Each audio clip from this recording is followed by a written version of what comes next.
I never believed the backwoods folklore, the whispered warnings around the campfire, until I saw it with my own eyes. My name is Jake Wilkins. I'm a park ranger in the remote wilderness of Olympic National Park, one of the most rugged and untamed corners left in the continental U.S. I took this job to escape from my past, from my demons, from the stress and trials of so-called civilized life. Out here, my little ranger cabin amid the towering firs and thick ferns is my sanctuary. Or so I thought. It started with scattered reports from spooked campers and hikers, eerie sensations of being watched from the tree line, strange rustling and snapping of branches late at night. A child swore she saw a hairy man-beast lurking in the shadows. I chalked it up to overactive imaginations and too many ghost stories around the fire. But then came the incident at Heart Lake. A family of 4, mom, dad, and 2 teenage kids, went out for a day hike and never came back. We mounted a search, combing miles of dense forest. As the sun dipped low and shadows lengthened on day 3, we found the campsite. The scene was something out of a slasher movie. Their tent shredded to ribbons, gear and supplies scattered and smashed, massive trough-like footprints sunken in the mud. Blood splattered on the torn nylon and forest loam, so much blood. But not a single body. The family had vanished into thin air. At the scene, I exchanged grim looks with my buddy Al, a grizzled ranger of 30 years. He met my eyes, slowly shook his head, and muttered a single word under his breath, the word that made my blood run cold. Dogman.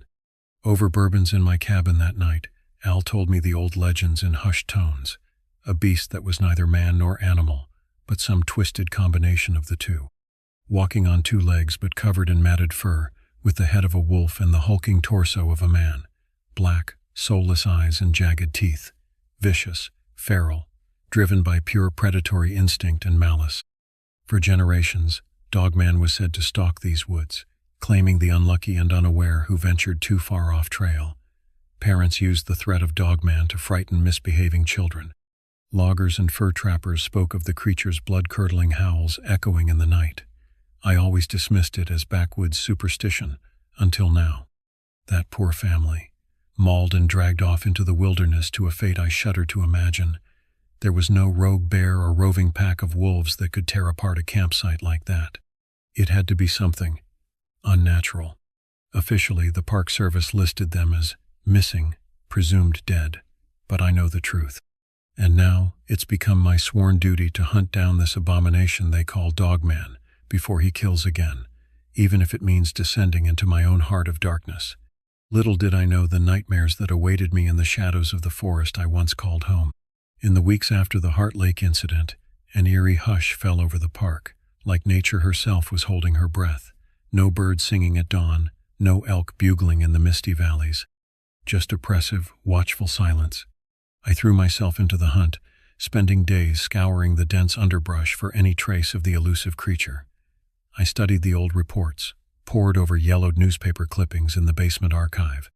Al and I interviewed the elders of the local Quileute tribe, who spoke of an ancient legend, a curse placed upon a man who dared hunt on their sacred ground. A man who slowly merged with the spirit of the wolf, until neither half could be distinguished. Some of the other rangers just shook their heads when I spoke of Dogman, dismissing it as the ravings of a guilty mind. They accused me of concocting beasts to absolve myself of failing that poor family. Only Al stood by my side, the two of us against a wilderness full of skeptics and shadows. But I couldn't shake the memories of that shredded campsite, or the claw marks gouged into the bark of a nearby tree, too deep and savage to be from any bear. I swear I felt its eyes upon me wherever I hiked, something malevolent and unholy watching from the shadows between the pines. I barely slept anymore, jolting awake to the slightest creak outside the cabin, always with my rifle within arm's reach. Then came the night that removed all doubt.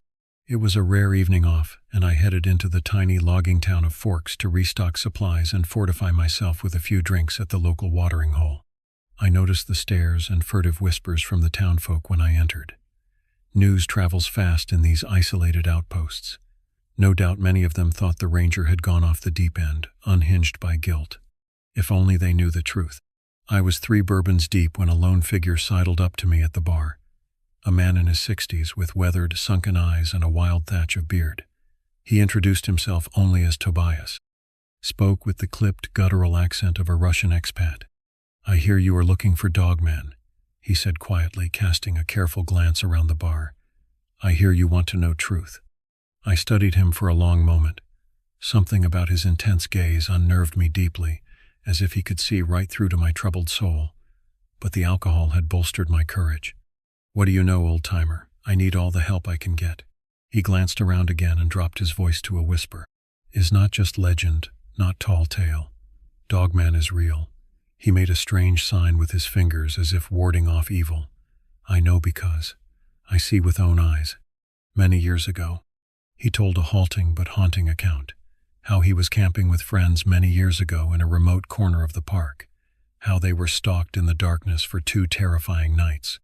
How his friend Mikhail ventured from the safety of the RV to relieve himself, only to scream for help as he was dragged into the night by a massive fur-covered hand. By the time they found his body, it had been ravaged almost beyond recognition. "You watch for human eyes," Tobias rasped, boring into me with his haunted stare. "Is only way to know. Human eyes in animal face. Then you know it is Dogman."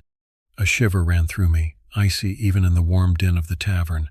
All I could see were the faces of that poor family that went missing. The family I failed. How? How do I stop it? I managed to croak. How do I kill it? "You do not. You cannot," Tobias muttered gravely. "Dogman cannot be stopped, only survived. You stay out of deep woods. You leave this place. Is best advice I give."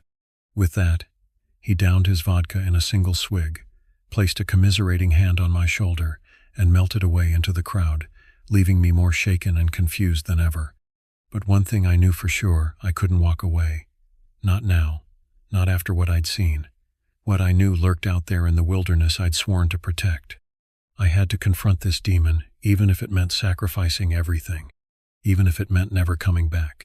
I don't know how long I sat there nursing my bourbon after Tobias's dire warning, turning his words over and over in my increasingly fuzzy mind.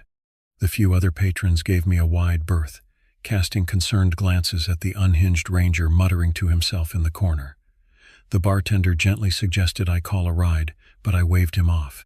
There was no rest for me tonight, not with the wheels spinning wildly in my head. I stumbled from the bar into the cool night air, finding my trusty pickup in the gravel lot. The drive back to the ranger station passed in a numb blur. Tobias's story played in my mind's eye on a maddening loop, the vicious snarls and screams of his doomed friends echoing between my ears. How could this beast have stalked the forest for so long? Why had nobody managed to hunt it down, to put an end to its reign of terror? The questions raced through my mind faster than I could register them, let alone summon any answers. Passing the darkened windows of the station, I parked behind my cabin and fumbled for my keys with trembling hands. In my haste, they slipped from my fingers into the dirt.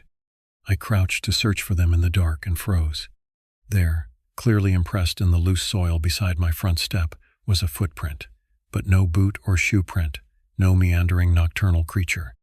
It was a trough of a print, nearly 2 feet long and sunken deeply into the earth as if made by a massive weight. Toes splayed at the front, fringed by claw marks. Definitely bipedal, but warped and misshapen in a way that sent ancient instinctive alarm bells ringing in the darkest reaches of my mind. The same eerie loping gait as the tracks we found at the Heart Lake campsite. I glanced wildly around, my drunk clumsy hands fumbling at the holster on my belt. But the night was still, the only sound the panicked huffing of my breath and the bass drum pounding of my heart. With a white-knuckle grip on my sidearm, I shouldered open my door, snatched my flashlight from the end table, and swept the beam across the one-room cabin with the muzzle of my gun. Nothing seemed out of place, no sign of disturbance beyond my own half-unpacked luggage and weeks-old unwashed dishes. But pinned to the sheet of my unmade bed was an oblong scrap of fur. With trembling fingers I plucked it from the rumpled cotton. The strands were coarse and oily between my fingers, matted with mud and debris. It was like no fur I had ever seen or felt before. Not deer, not elk, not bear, not coyote or mountain lion. The closest thing my addled brain could compare it to was wolf, but impossibly thick, pungent with a nauseating musk. I swear the rank feral stench of wet animals still hung heavy in the air. Dogman had been here. inside my most personal sanctum. He had stood over the bed where I tossed and turned in tortured dreams. Violent, primal revulsion shuddered through my body, and I stumbled to the door, leaning out to vomit my cheap bourbon into the dirt. I wiped my mouth with a clammy hand, staring into the night with wild eyes. The message was clear as day. I was being hunted now. The hunter had become the hunted. I had stared too long into the abyss, and the abyss had stared back, found me, marked me. It could have torn me to bloody shreds right here in my bed, but it chose not to, because, I realized with sickening clarity, this was a game to it. Cat and mouse, predator and prey. A cruel, taunting reminder that I wasn't safe anywhere. Not in the forest. Not in my cabin. Nowhere. No use calling for backup.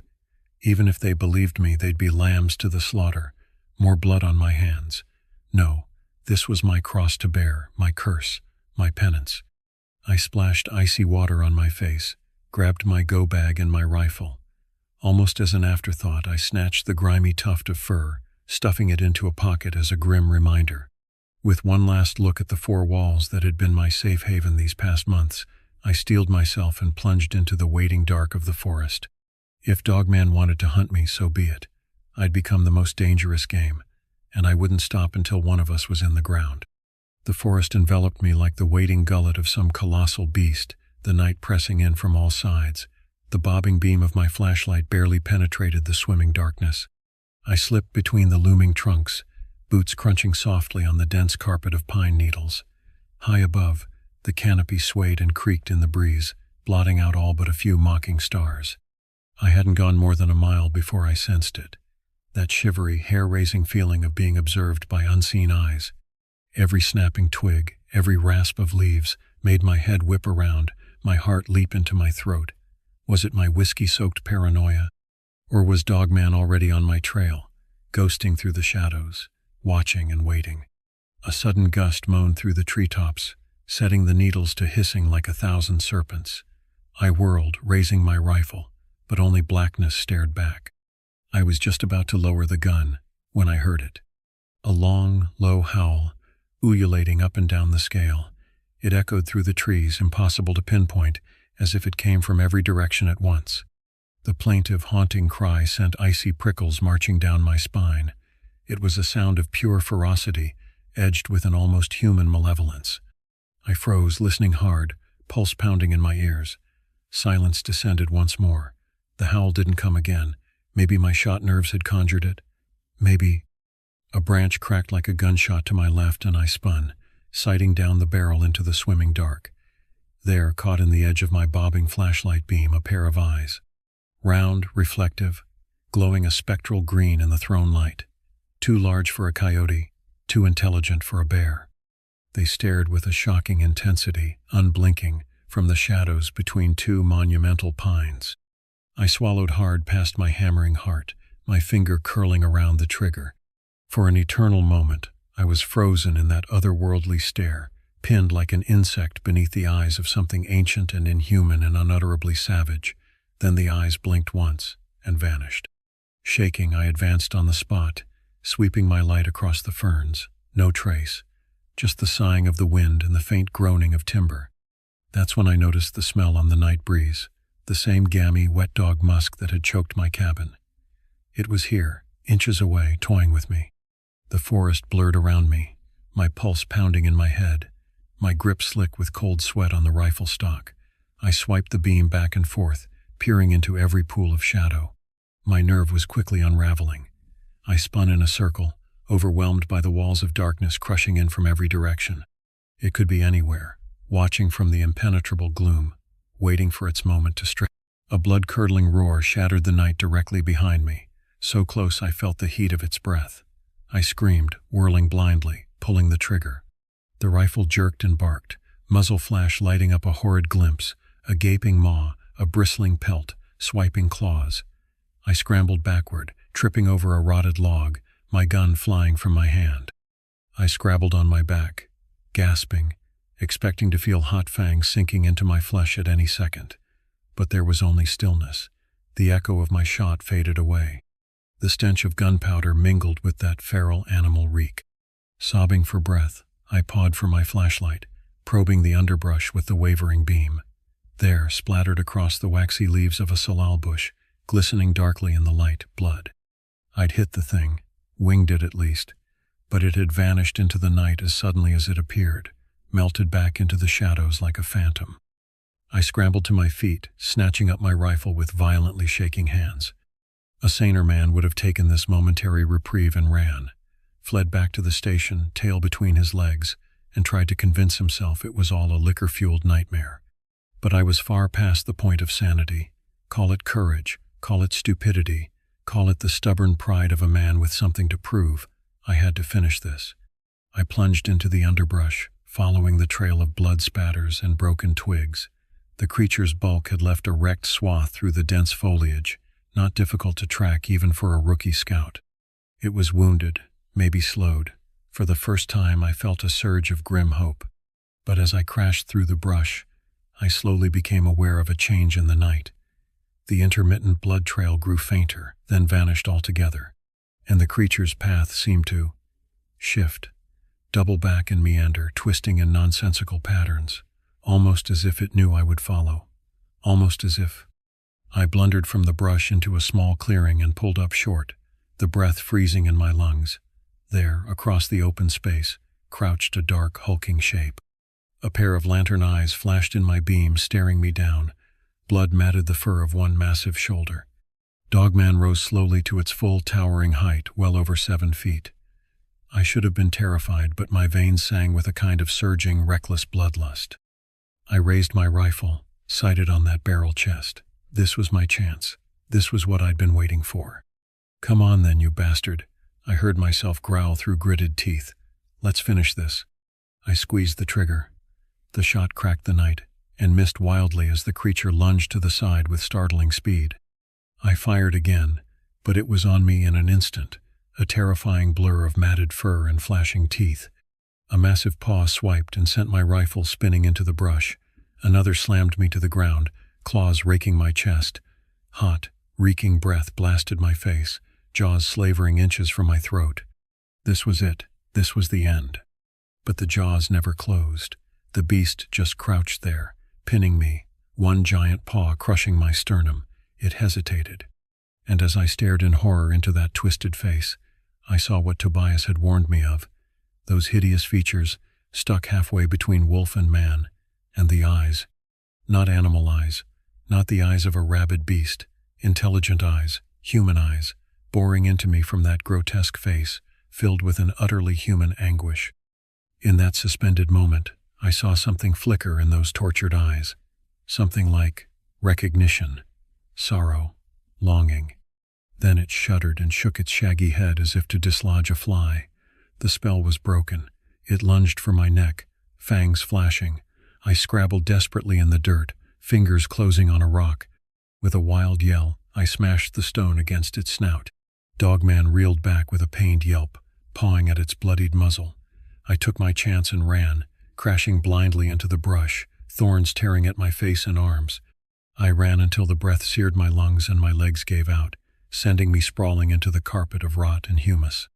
I lay there gasping, feeling the sticky warmth of my own blood seeping through my tattered shirt. Everything ached. Hopelessness crashed over me in a suffocating wave. What was I doing? I couldn't stop this thing. I was just a man, lost and small and fragile in this immense, uncaring wilderness. Then I remembered that momentary flicker in the beast's eyes, that impossible hint of humanity. What did it mean? My exhausted mind shied away from the implications, too horrific to comprehend. All I knew was this: I couldn't do this alone. I needed help, no matter the cost to my pride. I needed answers. I hauled myself to my feet with a groan and started the long, limping trek back to civilization, back to the only person who might just believe me. I had to find Tobias, before Dogman found me again. I don't remember the ragged hike back to my cabin. I must have stumbled through the night in a daze, running on pure autopilot. By the time I shouldered through my door, pale fingers of dawnlight were already creeping through the pines. It felt like a lifetime ago that I'd charged into the forest, drunk on adrenaline and misplaced bravado. Now I just felt hollowed out, defeated. I stripped off the tattered, blood-stained remains of my uniform with unsteady hands. My wounds had mostly clotted, the gouges not as deep as I'd first feared. Small mercies. I did my best to clean and bandage them, wincing as the antiseptic burned in the jagged claw marks. Then I collapsed onto my bed and fell into a black, dreamless abyss. When I jolted awake, unsure if I'd slept for hours or days, my first thought was to call Al. What would I even say? That I'd shot and brawled with a mythical beast, that I'd seen something unspeakably human in its eyes. He'd think I'd gone well and truly around the bend. I had no proof beyond my ravaged flesh. No, I was on my own. Tobias's weathered face swam into my sleep-fogged mind. The strange old Russian knew more than he let on. He was the key. I had to find him, convince him to share what he knew, before Dogman found me exposed and vulnerable. I hauled my aching body vertical with a groan, fumbling for a relatively clean Ranger shirt. I was just shrugging painfully into it when something on the floor caught my eye, something that made my heart seize in my chest. Muddy paw prints, massive and unmistakable, trailing from the door to the edge of my bed. I whipped around wildly, reaching for a rifle that wasn't there. But the cabin was silent, the prints already dry. Dogman had found me again, tracked me here, watched me sleep. I couldn't help but picture it, that hulking shape looming over my exhausted body, yet still showing that awful, inexplicable restraint. Bile surged up my throat. Then I saw it, atop my rumpled bedsheets, glaringly out of place, a crude circle of twigs and moss, and in the center, a jagged gray rock, flecked with rust-colored stains. The same rock I'd smashed into the creature's muzzle. My blood and its blood mingled together. Some primitive, instinctual part of my brain recoiled at the sight, recognizing the profane symbolism even as my rational mind struggled to comprehend. A threat? A warning? Or something more alien, more unthinkable? A gift? I backed away from the grim tableau, snatching up my car keys, my hand already dialing Al's number on reflex, but I froze before hitting call. No, this was beyond the Ranger service, beyond anything I could rationally explain or expect them to believe. This was my burden, my curse. I left the cabin without a backward glance, throwing myself behind the wheel of my pickup. The old logging roads flew by in a blur beneath my wheels as I sped for Forks, for the dim, wood-paneled tavern where I'd first met my only hope for answers. Tobias wasn't hard to find. He was tucked into the same corner table as last time, nursing the same ambiguous clear liquid. He looked up as I crossed the sticky floor toward him, something like weary resignation in his eyes, as if he'd known I'd come. I saw it, I said without preamble, dropping into the chair opposite him with a wince for my battered body. I fought it. He absorbed this with a slow nod, taking a thoughtful sip from his smudged glass. He didn't seem surprised, or particularly concerned for my ragged state. "You are lucky to be alive," he said finally, his tone flat. "Most who see Dogman do not return. It could have killed me. It had every chance, but it didn't." I swallowed hard, my voice dropping to an urgent near whisper. I looked in its eyes, Tobias. I saw something. Human. He went very still at that, setting down his glass with a dull clink. Even in the dim light of the bar, I saw a shadow pass over his careworn features. "Duh, I know." "You know?" I stared at him, my pulse picking up. "What do you mean you know? What the hell is that thing out there?" He glanced around the nearly empty bar, then leaned across the table toward me. When he spoke again, his voice was so low I had to strain to hear it over the tinny jukebox. "Is not a thing, is a who." I just stared blankly, uncomprehending. Tobias sighed, something bleak and haunted in his eyes. "The man I tell you about, Mikhail, the one who was taken. He was not just friend." He looked away, jaw working. "He was my brother." An icy tendril of dread uncoiled in my gut as the implication slowly sank in. I shook my head, trying to reject the impossible idea taking shape. "Tobias, what are you saying?" He refocused on me, his gaze sharp and pained. "Mikhail is Dogman. My brother. He's still alive." I sat there, staring at Tobias in mute shock, my mind reeling as I tried to process his devastating revelation. Mikhail, his brother, was Dogman? The thing I'd been hunting, the thing that had killed that poor family, The thing that had stalked and pounced and nearly torn me to shreds. A person? That's impossible, I heard myself say, my voice sounding distant and tinny to my own ears. How could a person become that? Tobias reached into his jacket, drawing out a battered silver hip flask. He uncapped it and took a long pull, eyeing me steadily over the tarnished rim. There are older, stranger things in these woods than most know, dangerous things. He tapped the flask meaningfully. Mikhail, he was always too curious for his own good. Too brave, too foolish. He proceeded to unspool a halting tale, his voice low and raw with old grief. How he and Mikhail, young and heedless, had gone camping all those years ago in the deep woods, ignorant of the ancient warnings. How they had stumbled upon an old site, a ring of standing stones hidden in the wilderness. How Mikhail, ever the headstrong one, had ignored Tobias's pleas and ventured into the circle on a fool's dare. The place it was, wrong, cold. Even the birds did not sing. Tobias murmured, his unfocused gaze lost in the swirling depths of his flask. And the stones, they were marked, with symbols no man should know. That night, camped beneath those whispering trees, Mikhail had woken Tobias with his screaming. He was feverish, drenched in sweat, clawing at his skin as if it burned him.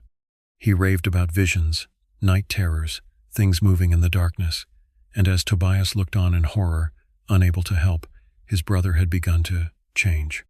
It was slow, tortured, bones breaking, reshaping, hair growing, teeth shifting. Tobias knocked back another swig, as if the act of remembering it physically pained him. By morning, my brother. He was not my brother. He was beast, monster. Tobias had fled those woods, left Mikhail to his fate, too frightened and ashamed to tell a soul. In the months that followed, the disappearances started, the sightings, the whispers of a creature stalking the forest, neither man nor animal.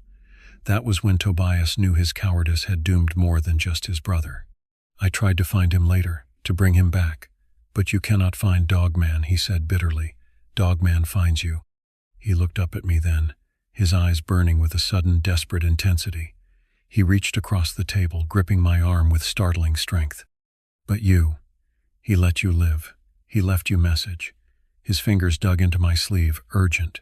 Don't you see? There is still human in him, still Mikhail. You can reach him. I pulled back, my head swimming, struggling to absorb the enormity of it all. Werewolves, ancient curses. It was like something out of a midnight horror movie.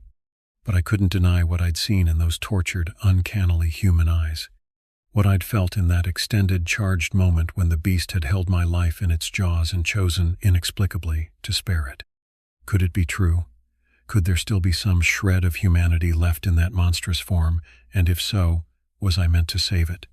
My thoughts flashed to the grim tableau left on my bed, the dark symbolism of blood and mossy tokens. An invitation? A cry for help? I couldn't be sure. But I knew with grim certainty that I was now bound to this creature. For better or worse, its fate had become entwined with mine. I met Tobias's desperate, pleading gaze, feeling the weight of an impossible task settle heavily on my shoulders. What do? I asked softly, all traces of my former cocky bluster evaporated. How do I even begin to save him? Tobias released his grip on my arm, something like hope warring with the ghosts in his eyes. You must return to place where it began, the circle. I can show you. He leaned forward intently. But you must be one to reach him, to call to human within beast. I swallowed hard, feeling like I was standing on the edge of a precipice, staring into a yawning abyss of unknown terrors. But I'd come too far to turn back now. I owed it to the family I'd failed, to the people I'd sworn to protect as a ranger, and maybe, in some strange way, I owed it to Mikhail. Okay, I said, my voice barely above a whisper. Okay, show me. Night had fallen by the time Tobias led me, through winding back roads and overgrown game trails, to that ancient circle of stones hidden deep in the forest. They rose from the dense foliage like jagged teeth, the moss-slick symbols carved into their flanks seeming to writhe in the play of our flashlight beams. The air felt different here, heavy and watchful, charged with a sense of wrong that prickled the hair on my nape and set my teeth on edge. I turned to Tobias, but he was already backing away, his lined face pale and tight with dread. I can go no further, he said, an apology and a plea all in one. This place, it is not for me. Not anymore. He hesitated, then reached out to clasp my shoulder, his grip fierce. Save my brother, please. Bring him back to me. Then he was gone, melting back into the shadows, leaving me alone in that ill-omened glade. I stood there for a long moment, the night pressing in like a smothering weight, my heart a trapped bird beating frantically against my ribs. Every instinct screamed for me to run, to flee this cursed place and never look back. But I thought of Dogman, of Mikhail, of that fragment of humanity trapped within a prison of fangs and claws. Steeling myself, I stepped into the circle. The temperature plummeted, my breath pluming before me. The stones seemed to loom, to pulse with a fell energy. It felt like sacrilege, like trespassing on ground not meant for mortal feet. But I forced myself to stand fast, turning a slow circle within the ring. It was time to call to the man within the beast. It was time to end this, one way or another. "Mikhail," I shouted, my voice cracking, swallowed by the immense night. "Mikhail, I know you're here. I know you can hear me." Only silence answered, the sighing of wind through branches. I tried again, desperation pitching my words high and thready. "I know what happened to you, what this place did. But your brother sent me, Mikhail. Tobias, he wants you to come home." A twig snapped in the underbrush and I whirled, heart in my throat. There, at the edge of the tree line, a shadow detached itself from the greater darkness. Dogman slunk into the open, head low, hackles raised. Its eyes glowed in the moonlight, fixed unwaveringly on me. I raised my shaking hands, palms out, fighting every urge to turn and run. "Mikhail," I said softly, holding that feral gaze. "I know you're in there. You don't have to do this anymore. You can come back." A growl rumbled deep in its chest, but it didn't pounce, didn't attack. It began to pace the perimeter of the circle, never taking its eyes off me. I matched it step for step, maintaining the distance between us. "This isn't you. It wasn't your fault what happened, but you can fight it." I thought of the family, of the lives lost, and my voice broke. "Please, no more killing. No more blood." At the word blood, Dogman flinched as if struck, a high whine escaping its throat. It shook its great shaggy head, pawing at its muzzle almost, anxiously. I latched onto that, hope flaring in my chest. "You remember them, don't you? The people you've hurt. You never wanted this." I risked a step forward, then another, my hand outstretched. "Tobias is waiting for you. Your brother. He wants to help you." Dogman froze, going utterly still. For a long suspended moment it stared at me, through me, with those uncannily human eyes. Then slowly, incredibly, it sank back on its haunches, head bowed, shoulders slumping, as if in surrender. I approached cautiously, hardly daring to breathe. I sank to my knees before the creature, close enough now to feel the heat of its breath, the tension coiled in its mighty frame. With a trembling hand I reached out and laid my palm on the matted fur of its bowed head. "Come back, Mikhail," I whispered. "Come back to us." For an instant I felt the beast shudder beneath my touch. Then the air seemed to ripple, to shimmer with an otherworldly energy. I snatched my hand back, scrambling away, as Dogman threw back its head and loosed an unearthly howl that sent every hair on my body standing erect. The change when it came was fluid and instantaneous, not the slow, agonizing transformation Tobias had described, but a blink and you'll miss it shift. One moment, a hulking beast crouched before me. The next, a man, naked, shivering, curled in on himself like a child. I stared, shock robbing me of words, of movement. The man raised his head slowly, blinking as if waking from a long, terrible dream. His eyes met mine, and they were just eyes, human eyes, filled with confusion and dawning horror. What happened?" he croaked, his voice rusted from disuse. "Where am I? Who are you?" I shrugged out of my jacket, draping it gently around his trembling shoulders. "It's okay," I said, though I knew it was anything but. "It's over now. You're safe." I coaxed Mikhail to his feet, supporting his weight as he stumbled. I had no idea what would come next, how I would explain any of this, how Mikhail would begin to cope with the horrors he'd wrought. But as I led him out of that cursed circle, toward the distant light of civilization, I felt a burden lift from my shoulders. I had started this hunt as a mission of vengeance, of eradication, but somewhere along the way it had become something more. A quest for redemption, both for the man trapped within the beast and perhaps for myself as well. The road ahead would be long and hard, I knew. The scars left by Dogman ran deep, both on the land and on our souls. But for the first time in my long nights of terror, I dared to hope that healing might be possible. That even the darkest of curses could be broken, if only we had the courage to reach for the humanity buried within the monster, to face our demons, and finally set them free.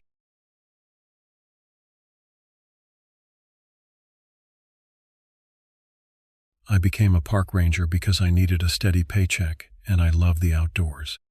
Growing up in a small town in rural Pennsylvania, I spent most of my free time hiking, camping, and exploring the vast forests that surrounded us. My parents didn't have much money, but they taught me to appreciate the simple things: a scenic overlook, a hidden waterfall, the wonder of nature. After high school, I knew I wanted a job that would let me spend my days immersed in the wilderness. But with college tuition costs rising and my family's limited means, I had to be practical. I got an associate's degree in environmental science from the local community college while working part-time jobs to pay my bills. I applied to every park ranger opening in the tri-state area. After dozens of rejections, I finally got an offer from a national forest way out in Montana, Kootenai National Forest, over 1 million remote acres right by the Canadian border. It was entry-level and seasonal, just for the summer months, but it came with housing and a small stipend. I'd never been out west before, but I figured now was my chance for an adventure, to escape my sleepy hometown for a while. I arrived at my post deep in the back country in early May, just as the winter snow was beginning to melt in the high country. My supervisor, John, a gruff 50-something who'd been a ranger his whole career, picked me up in an old Forest Service truck. As we bounced along a rutted dirt road, him behind the wheel and me in the passenger seat, he gave me the lay of the land. We cover the northern district, that's about 400 acres, mostly designated wilderness. Lot of hikers and backpackers in the summer, occasional hunter in the fall. Winter, it's just the diehards, a few backcountry skiers and snowshoers. Any wildlife issues, I asked, thinking of bears and mountain lions. John snorted. The usual moose, elk, deer, some predators. They ain't the problem. It's the two-legged animals that'll get you in trouble. He didn't elaborate, and I didn't press him. I spent the first few weeks learning the ropes from John and the other summer seasonal, a college kid named Tyler. We maintained trails, cleaned out fire pits, and kept an eye out for careless campers as the forest grew busy. It was hard but satisfying work, and I loved every minute of it. The soaring mountains, the smell of pine, the alpenglow on the peaks at sunset, it filled my soul in a way I'd never experienced before. This was what I was meant to do. But as the summer wore on, I started to notice some odd things. Campers would report strange sounds outside their tents at night, eerie howls that didn't quite sound like any animal we had around. Food began to go missing from bear bags strung up in the trees, even when they were hung correctly. And I started to get a creeping feeling, as I hiked alone through the dense timber, that I was being watched. I mentioned it to John one evening as we sat around the fire pit outside the ranger cabin where I bunked. He took a swig of whiskey and stared into the flames for a long moment before responding. "You're not imagining it," he finally said. "There's something out there, something that ain't natural." A shiver ran up my spine despite the warmth of the fire. "What do you mean, like Bigfoot?" John barked out a laugh. "Bigfoot. I wish. No, this is something different. Something worse." He proceeded to tell me about the legend of the Dogman, a creature that was half man, half beast, with the body of a man but the head of a wolf or wild dog. It walked on 2 legs but ran on all 4s, faster than any human, and it had a taste for human flesh. "That's just an old campfire story," I said, trying to sound dismissive even as goosebumps prickled my arms. Growing up in Pennsylvania, I'd heard my share of silly folklore and urban legends. The Jersey Devil, the Mothman, the Bunny Man. They were good for a scare, but I didn't actually believe in them. "Plenty of people who've encountered it would beg to differ," John replied darkly, "though most don't live to tell about it." He shared a few stories he claimed were true. A group of Girl Scouts who vanished on a backpacking trip in the 80s, leaving behind only shredded sleeping bags and a camera with a single blurry photo of something emerging from the tree line. A fire lookout who radioed in a panicked report of a wolf walking like a man before. His tower was found abandoned. A hiker who stumbled out of the woods after being missing for days. covered in gashes and rambling about a dog-headed demon. By the time John finished, the hair on the back of my neck was standing up and I had a cold sweat between my shoulder blades, even though the rational part of my brain still insisted it had to be nonsense. When I retired to my bunk, I double-checked the locks on the windows and door, but I hardly slept a wink. The next few weeks passed without incident, and I chalked John's stories up to a old ranger's overactive imagination after one too many grisly search and rescue missions. It was easy to let your mind play tricks on you out in the wilderness. Then, in early August, we got word that a family of 4, mom, dad, and 2 elementary-aged kids, had failed to return from an overnight backpacking trip to some alpine lakes. It wasn't uncommon for people to get turned around on the trails up here, but after 24 hours with no sign of them, we had to mount a search. John, Tyler, and I split up to cover more ground, taking different approaches to the lakes. As I trekked through dense underbrush and across chilly creeks rushing with snowmelt, the sky darkened and the wind picked up. An unseasonal storm was blowing in. By the time I reached the first lake, I could barely see through the pelting rain. I searched the perimeter, calling out for the family and keeping an eye out for their bright tent, to no avail. The looming spruces swayed ominously, and sheets of rain obscured my headlamp beam. My radio crackled, no luck for John or Tyler either. With darkness falling and the weather worsening, I had no choice but to make camp for the night and resume at first light. I pitched my tent on the least soggy patch of ground I could find, then crawled inside and tried to warm up and dry off enough to catch a few hours of fitful sleep. Sometime later I jolted awake, unsure what had disturbed me. I lay still in my sleeping bag, ears straining in the pattering darkness. The storm had died down, but the forest was filled with the normal, innocuous noises of nature at night. The hoot of an owl, the rustle of small creatures in the brush. Then I heard it, a sound that sent ice water flooding my veins. The unmistakable thud, thud, thud of heavy lumbering footsteps right outside my tent. They paced back and forth, circling me like a predator toying with its prey. Not the soft pad of a bear or mountain lion. Something bigger, something walking on 2 legs. My mind raced with the stories John had told me. It couldn't be. It had to be my sleepless mind conjuring fantasies. But then came another sound that froze my blood, a deep, guttural growl that was neither human nor animal. A rank, musky stench filled the air, turning my stomach. I fumbled for my lantern with shaking hands, my breath rasping in my throat. Mustering my last scrap of courage, I unzipped the tent flap and thrust the light out into the murky night, praying I would see only an empty campsite. But the beam fell upon a hulking figure mere yards away, illuminating it in starkly shadowed relief. It was vaguely man-shaped, but larger, with a barrel chest and muscular arms that hung nearly to the ground. Matted fur dripped from its nakedness, glistening in the lantern light. And the head. Oh God, the head. Not human, not canine, but some chimerical merging of the two, a protruding snout full of jagged teeth below glowing yellow eyes that fixed hungrily on me. The creature threw its head back in an ear-splitting howl, then dropped to all fours, now unmistakably a beast, and sprang toward me with preternatural speed and grace. A scream tore from my throat as I scrabbled backwards and fumbled for the bear spray at my belt, too slow, too late. In an instant it was upon me, all hot breath and slashing claws and snapping jaws. White-hot pain seared across my chest as talons raked my flesh.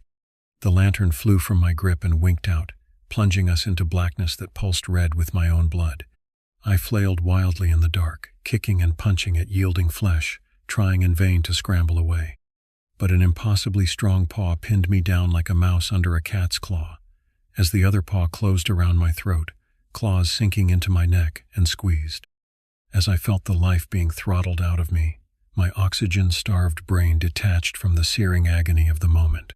So this was how it would end.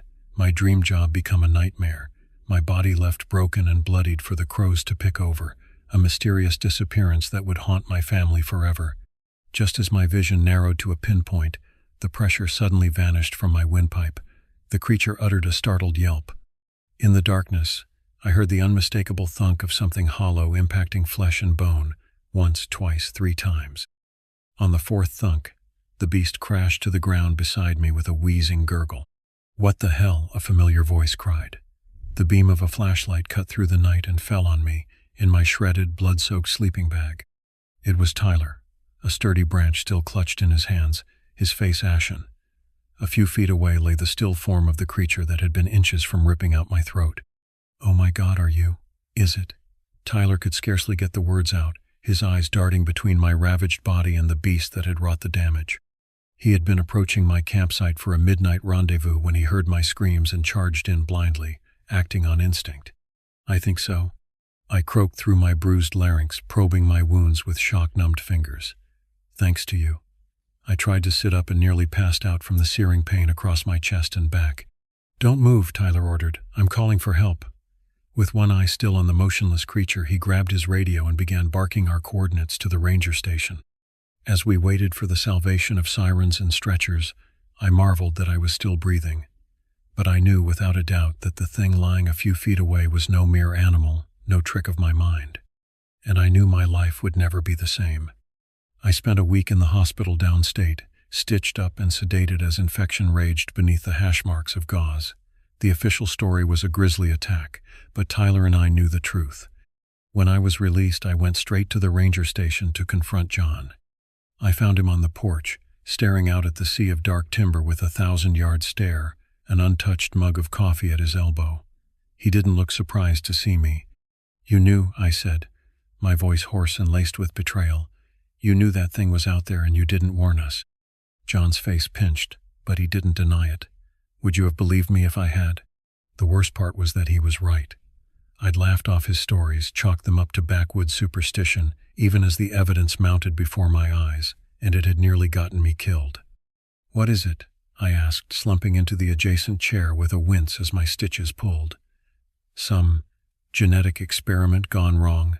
An extraterrestrial? The goddamn dogman?" John barked a mirthless laugh. "Your guess is as good as mine, kid. All I know is it's been stalking these woods since before I started wearing this uniform, taking people. Hikers mostly, but a few rangers over the years too." My blood ran cold at the implication. "Others? Why haven't I heard about this? There should have been manhunts, media frenzies." He gave me a look that was almost pitying. "You think the Forest Service wants that kind of publicity? Best case, we're a laughingstock, accused of perpetuating hoaxes and hysteria. Worst case, it's bad for tourism." His mouth twisted. "Nah, they cover it up every time. Say it's a rogue bear, or exposure, or a hiker that just vanished." Anger flared in my gut, as hot as my wounds. "So they just let it keep happening?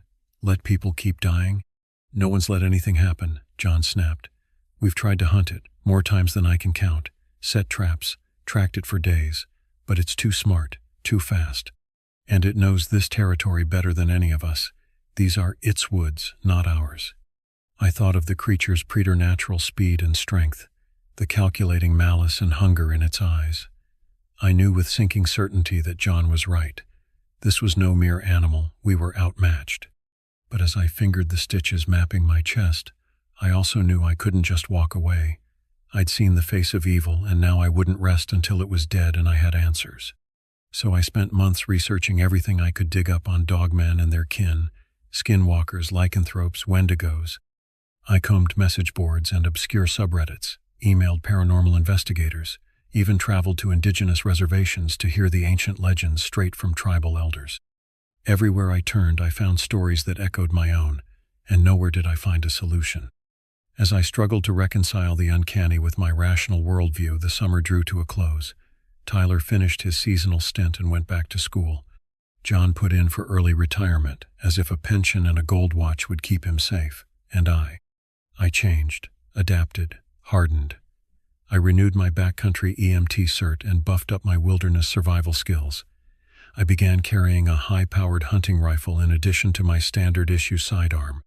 I moved from my shared ranger cabin to a small lookout tower of my own, where I could keep watch over my forest. Because the one thing I knew for certain was that the creature was still out there, waiting, watching, hungry. I'd gotten lucky. Next time I might not. But now I had a mission: protect the civilians in my care, and find a way to stop this thing once and for all. Little did I know that my mission would lead me into darker woods than I could possibly imagine. Fall in northwest Montana had gilded my domain in gold and amber, but when winter came, the forest turned hungry, feral, frigid. The usual two-legged tourists trickled to almost none. the trails empty but for the occasional hardcore backcountry skier. The world slept beneath a quilt of white. But I knew better than to let down my guard. If anything, the beast would be more desperate, more reckless in the icy wilds. As I ranged over the snow-swept timberline, my senses stayed on high alert, attuned to every snap of a twig, each out-of-place shadow. I'd taken to spending long hours in my lookout tower, an eagle's eyrie with 360 views of my territory.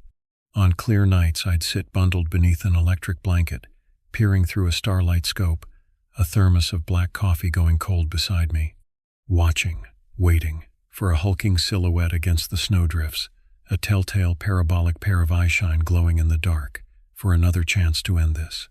Call it luck, intuition, or the honed senses of a predator recognizing one of its own kind. But on a brilliantly moonlit night in late January, I finally caught a glimpse of my quarry's return. A mere suggestion of a shadow flowing between skeletal trees, there and gone again in a blink, a rumor of sulphurous musk hanging in the air among the pine sol of cedar and spruce. The faintest of tremors through my scope as something large moved, deeper in the timber. My blood hummed with that old primal cocktail of terror and anticipation. I snatched up my rifle and radio, already keying the mic to report contact. But then I hesitated, finger hovering over the talk button. If I called it in, I knew what would happen. The circus would come to town, SWAT teams, helicopters, media vultures. The forest would be crawling with trigger-happy cops and glory-seeking hunters, each wanting to bag the big bad wolf. And in the chaos, the creature would vanish like smoke, leaving more bodies in its wake. No, I had to handle this alone. End it cleanly and quietly, before anyone else got hurt, before I lost my nerve. I shouldered my rifle and headed out into the icy night, following the phantom trail. The moon illuminated the snowscape in shades of silver and indigo as I ghosted from tree to tree, ears straining for any unnatural sound. But the forest had fallen preternaturally silent, even the usual owl hoots and coyote yips muted, as if the animals sensed an apex predator in their midst. An hour passed, then two, with no further sign of my prey. No tracks, no scat, no broken branches to betray its passage. It was as if it had been a mirage, a trick of moonlight and shadow. I began to doubt myself, wondering if months of isolation and obsession had shredded my sanity. I was on the verge of turning back, exhausted and disgusted with myself, when I stumbled into a small clearing and stopped dead. There, in the center of the open space, stood an old hunting cabin, little more than a shack. Its wooden walls were warped and rotting, the roof sagging beneath a mantle of snow, the windows black and vacant. It looked long abandoned. But leading up to the crooked door were unmistakable prints in the fresh powder, massive paw prints, far too large to be a wolf or mountain lion. And they had already begun to fill with rime, as if whatever made them had passed this way minutes before. My heart thundered against my ribs and my palms slicked on the rifle stock as I stared at that dilapidated cabin. Every instinct screamed at me to turn and run, to radio for backup, to do anything but confront what might be lurking in that dark den. But in my mind's eye, I saw the savaged bodies of the lost, the disappeared. I felt again the searing pain of monstrous claws shredding my flesh, phantom-tasted my own blood, and my resolve hardened to a diamond point. Slowly, silently, I approached the derelict door, rifle at the ready. Up close I could see gouges in the split logs, as if some huge beast had raked the wood in frustration or anticipation. Scratched into one of the planks, almost invisible beneath decades of grime, was a crude pictogram, 3 stick figures, and a bipedal dog, wolf, its jaws yawning hungrily. My breath clouded the icy air, each exhalation a countdown to the point of no return. Gingerly, I stretched out my free hand to grasp the rusted knob. Then, in one swift motion, I kicked the door open and lunged inside, rifle leveled to fire. But the cabin was empty. No hulking man-beast waiting to pounce, no pile of splintered bones. Just a one-room hunting shack, thick with the smells of mildew, rat droppings, and wet dog. And a trapdoor set into the warped floorboards, ringed with massive claw marks, as if something had frantically scrabbled to open or close it. I stood frozen, eyes riveted on that innocuous square of wood. My mind raced, trying to gauge the odds that the creature was down there right now, listening to my rabbiting heart, preparing to spring out and end me. But I had come too far to back out now.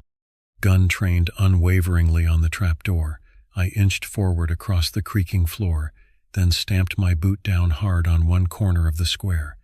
The rotted wood crumbled beneath my heel, and the door flew open with a screech of rusted hinges, revealing a black maw. The fetid stench of decay belched out. Bile rising in my throat, I snatched a flashlight from my belt and aimed the beam down the ragged hole. Rough earthen walls, root tendrils swaying from the ceiling, an ancient wooden ladder leading down into the dark. And there, at the bottom of the pit, just at the edge of my circle of light, a huddled form. My finger tightened on the trigger, every muscle coiled to fire. But as my beam landed on the shape and my eyes adjusted, I realized with a cold shock that it was human, or had been, once. The desiccated remains curled in on themselves, little more than a skeleton clad in shreds of rough fur and rags, humanoid, but wrong somehow, the proportions subtly askew. And clutched in one bony, elongated hand, a crumbling leather-bound journal. I stared down into the abyss, my mind reeling. This couldn't be the creature I'd been hunting, could it? After all this time, was I too late? Or was this some older victim, dragged here to rot by the thing that had taken its place? Swallowing hard, I slung my rifle on my back and slowly lowered myself into the hole, feeling for each rung of the rickety ladder with my feet. The ancient wood creaked alarmingly under my weight but held as I descended into the putrid dark. At the bottom of the pit, I knelt beside the withered corpse, the flashlight beam dancing over its grotesque form.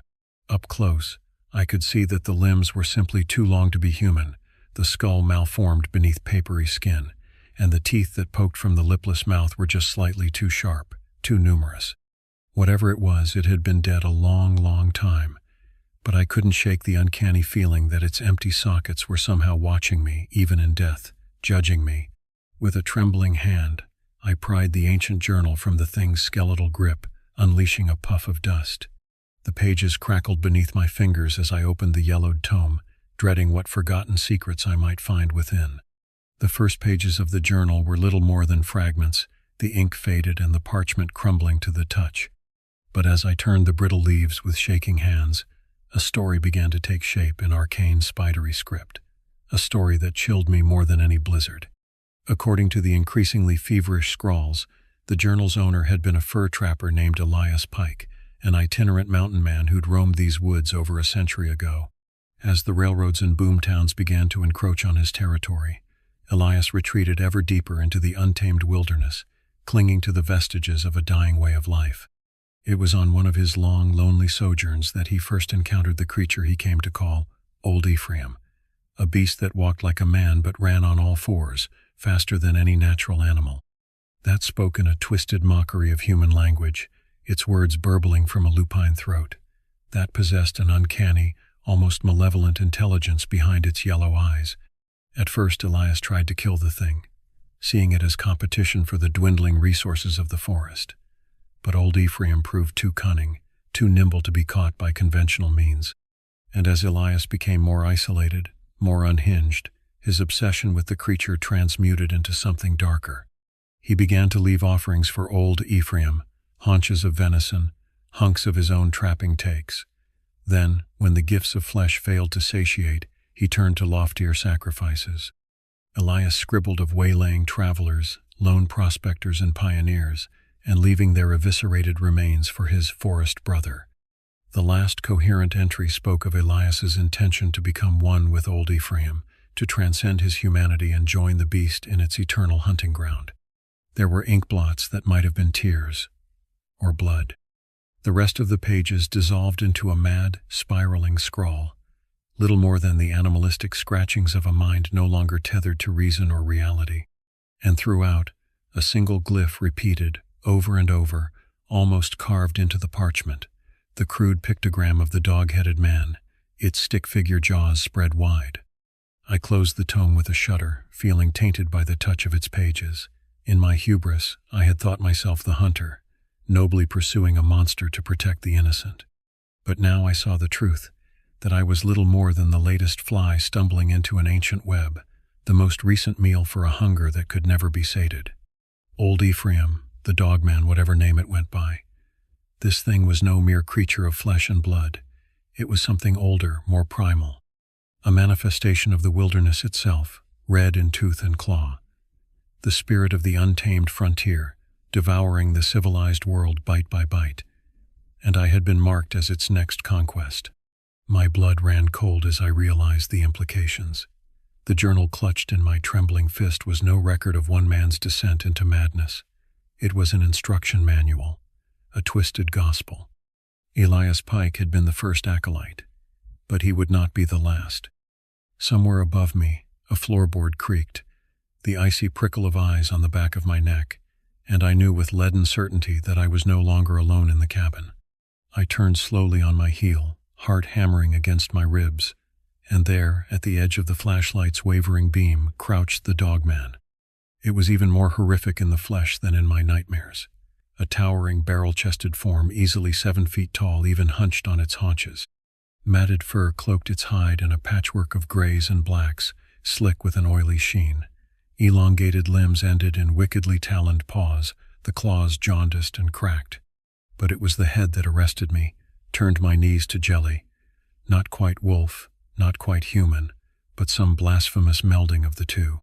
A protruding snout bristling with dagger teeth, a jaw that could crack bone like kindling, pointed ears laid back against a sloping skull. And those eyes, those terrible yellow eyes, alight with a feral, cunning intelligence that held me pinned like a moth in a killing jar. In that moment, I knew with sick certainty that this was a true predator, that I had never been the hunter at all, merely a mouse that thought itself the cat. And now it was time to pay the piper. The creature took a step forward, its black lips peeling back from its fangs in a hideous parody of a grin. A low, coughing growl bubbled up from its barrel chest, resolving into guttural, half-formed words. "Found you," it burbled, its breath a miasma of carrion and musk. My turn. I scrabbled backward on my haunches, my back fetching up hard against the earthen wall of the pit. The rifle tangled at my hip, caught in my jacket. My fingers touched only the cool grip of my sidearm. Too little, too late. The dogman lunged, a blur of fur and fury, faster than anything that size should move. I barely had time to throw my arms up in a futile defense before it was on me, all hot breath and slashing claws. I cried out as a talon opened my cheek to the bone, a bright slash of pain. I fumbled the handgun from its holster, aimed wildly for center mass, and squeezed the trigger. The shot boomed like cannon fire in the close confines of the pit, desperation and cordite. But the bullet only grazed the thing's shoulder in a puff of blood and fur, barely slowing its onslaught. The creature bellowed its rage and raked at me again, its impossible strength battering through my guard. I felt my parka shred, flesh splitting beneath. My spine met the rough earthen wall, my skull bouncing off stone, stars spangling my vision. The pistol flew from my grip, clattering into the dark. My fingers clawed at the creature's steaming bulk, finding no purchase on the slippery pelt. I could feel my strength ebbing with each hot pulse of blood from my wounds. So this was how it would end. Not in a blaze of heroic glory, but with a whimper in the dark, anonymous as any other hiker picked off the trail. No blotter story, no folded flag, just one more name on a list that would never be published. A file stamped, case closed, and tossed in a dusty drawer. The dogman's jaws yawned above me, a cavern of tombstone teeth and abattoir stench. I stared into those pitiless yellow eyes, and I saw recognition, satisfaction, triumph. This was a dance it had done 1,000 times before, and would do 1,000 times again. The beast had already forgotten my name, but it would savor my screams, long after my bones were picked clean. I threw back my head and shouted my defiance into that sepulchre maw, even as those gleaming fangs lunged for my throat. If I was going to die, it would be on my feet, fighting with my last breath. The forest would remember my final stand. But in that frozen moment between one heartbeat and the next, as those scythe-like teeth hovered a hair's breadth from my jugular, the impossible happened. The dogman jerked, its massive body spasming as if struck by lightning. A gargled whine escaped its throat and it slumped forward, pinning me beneath its leaden bulk. Shock and incomprehension held me paralyzed for a lung-burning time. Then, with a Herculean effort, I pushed the stinking carcass off me, gasping for breath. I stared down at the creature, half expecting it to rise again in a final paroxysm of violence. But it lay still, its yellow eyes already filming over in death, and there, protruding from the matted fur between its shoulders, the bright fletch of a crossbow bolt. "What the hell?" I croaked, my throat raw from screaming. Before I could process this deus ex machina, a scuffing on the ladder drew my eyes upward. There, silhouetted in the opening of the pit, was Tyler, the seasonal ranger I'd worked with all those months ago, the kid who'd saved my life and then vanished into academia. He was older now, gaunter, his baby face sharpened into hard planes, and clutched in his hands an enormous crossbow, already cocked with another bolt. I gaped up at him, my mouth working soundlessly. Tyler's eyes flicked from my ravaged form to the fallen monster, taking in the scene with the cool appraisal of a chess master surveying a finished game. "Looks like I got here just in time," he remarked with forced casualness. "You okay?" "Am I? What? How?" I sputtered, levering myself painfully to my feet. 1,000 questions roiled in my mind, each more preposterous than the last. But one rose to the surface like a bloated corpse. "What are you doing here?" Tyler's mouth twisted in a wry approximation of a smile. He lowered himself into the pit with cat-like grace, keeping the crossbow trained on the felled dogman. "Same as you, I expect," he answered cryptically, "hunting the hunter, finishing the job." He nudged the creature's carcass with his toe, nodding with grim satisfaction. His gaze fell on the crumbling journal, still clutched in my bloodied fist.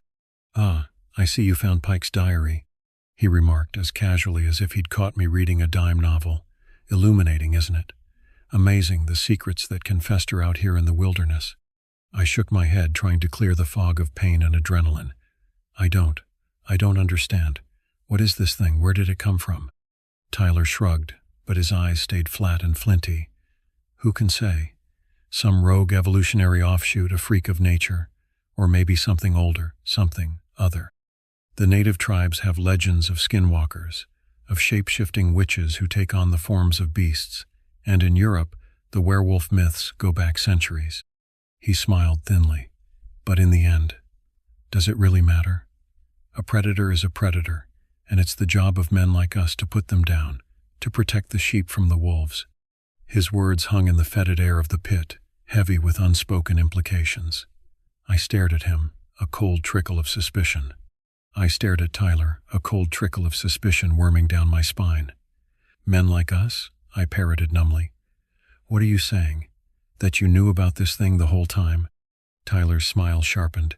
"Not the whole time, no, but I've been on its trail for a while now.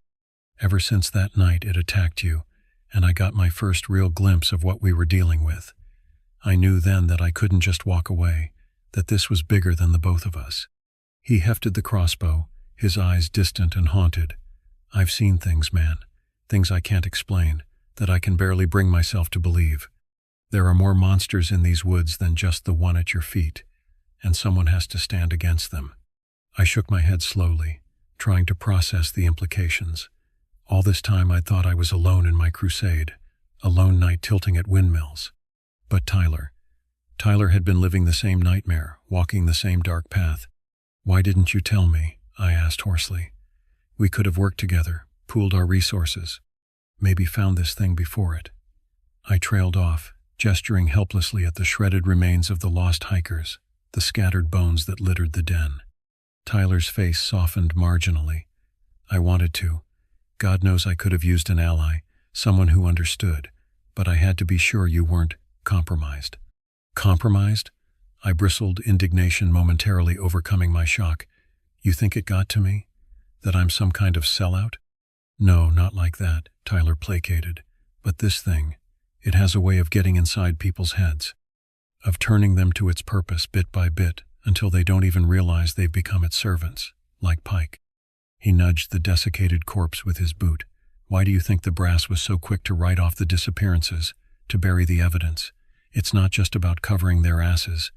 There are people in power, people we're supposed to trust, who know damn well what's out here, and they're content to let it keep feeding, as long as it doesn't get too greedy. As long as there's still plausible deniability." My mind reeled at the implications, the sheer scope of the conspiracy Tyler was suggesting. I wanted to deny it, to tell him he was paranoid, unhinged. But hadn't I seen the signs myself? The unanswered questions, the gaping holes in the official story. What if I'd only scratched the surface of the rot? So what do we do now? I asked, my voice sounding small and lost to my own ears. Call it in, blow the whistle, go to the media? Tyler barked a harsh laugh. And tell them what? That we just killed Bigfoot's rabid cousin? That there's a secret cabal of monster huggers in the government? We'd be lucky if they just fired us. More likely, we'd wind up in a padded room, or worse. He shook his head grimly. No, this is a war we have to fight in the shadows. One battle at a time, one beast at a time, until we root out every last bit of the infection. He held out his hand to me, his eyes boring into mine with feverish intensity. I can't do it alone. I need someone I can trust, someone who's seen the truth and is still standing. Are you in? I hesitated for a long moment, my gaze flicking between Tyler's outstretched hand and the nightmare sprawled at my feet. I thought of all the missing, all the lost, of the families who would never have closure, never know what had really happened to their loved ones, of the dark things that crept at the edges of the map, watching and waiting. And I knew, in that moment, that there was no going back, that the only way out was through. I reached out and clasped Tyler's hand in a bone-crushing grip, feeling the ragged edges of our palms, slick with sweat and blood, pressed together. It felt like a pact sealed in something more than ink. I'm in, I said simply, and the words tasted like gunmetal on my tongue. Epilogue. The paperwork was a nightmare, of course. Even dead and cooling, the dogman's shadow loomed large over the brass. Tyler and I spent weeks mired in closed-door hearings, non-disclosure agreements, and pointed suggestions that we pursue early retirement, or at least a transfer out of the field. But in the end, there was only so much they could do to bury the truth. Too many questions, too many loose ends. And maybe, just maybe, a few seeds of doubt had been planted, a few eyes opened to the cracks in the facade. Tyler and I kept our jobs, if only just. But we were no longer mere park rangers, cogs in the machine. We had a new mission, a higher calling. We became hunters, investigators, the thin green line between the wild places and the fragile illusion of civilization. We didn't always win. The monsters were legion, and more cunning than we could have imagined. Sometimes we were too late, arriving only in time to count the bodies and construct the cover stories. But we never stopped fighting, never gave up the hunt. Because we knew, now, what lurked in the shadows of the forest, and we knew that someone had to stand against it, even if the cost was our sanity, our souls, even if no one else would ever know our names or the sacrifices we made. The Dogman was only the beginning, the first chapter in a war that would consume the rest of our lives. But as long as we drew breath, as long as we had each other's backs, the monsters would never sleep easy, and neither would we.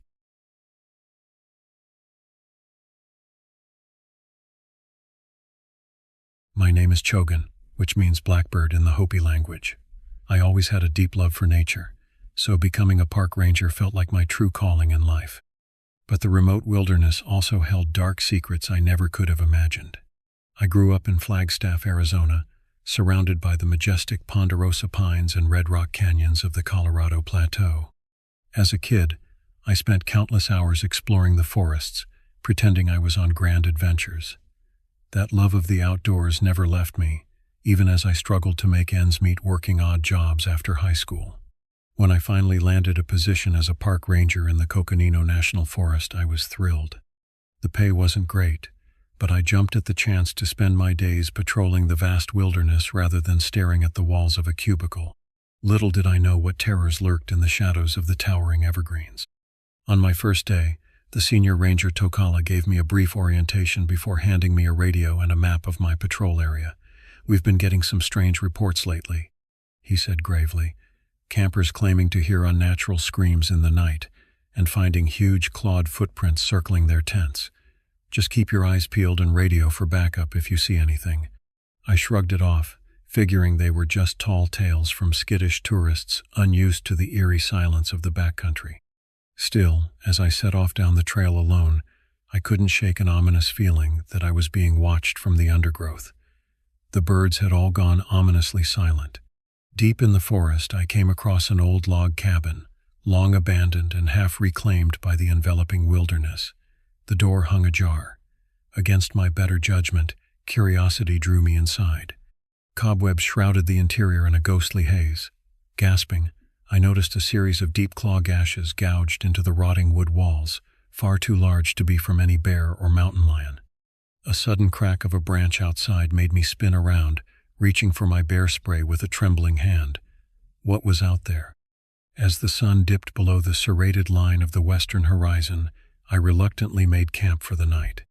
Rangers were expected to overnight in the backcountry several times a week to maintain a presence and keep an eye out for any trouble. I pitched my tent in a small clearing and built a modest fire, more for the comforting light it provided than any need for warmth. Stars swirled in the inky sky above, the Milky Way an iridescent scar cutting between worlds. I'd always found the night sky soothing, but now it felt like an abyss yawning wide to consume me. The fire popped and hissed, shooting orange sparks into the void. A twig snapped in the forest behind me. I whirled around, my hand instinctively falling to the bear spray on my belt. 2 amber eyes glowed in the darkness between the trees, far too large and intelligent to belong to any deer. Heart pounding, I called out in the bravest voice I could muster, "Who's there? This is a restricted area." My words sounded thin and impotent, swallowed by the immense wilderness.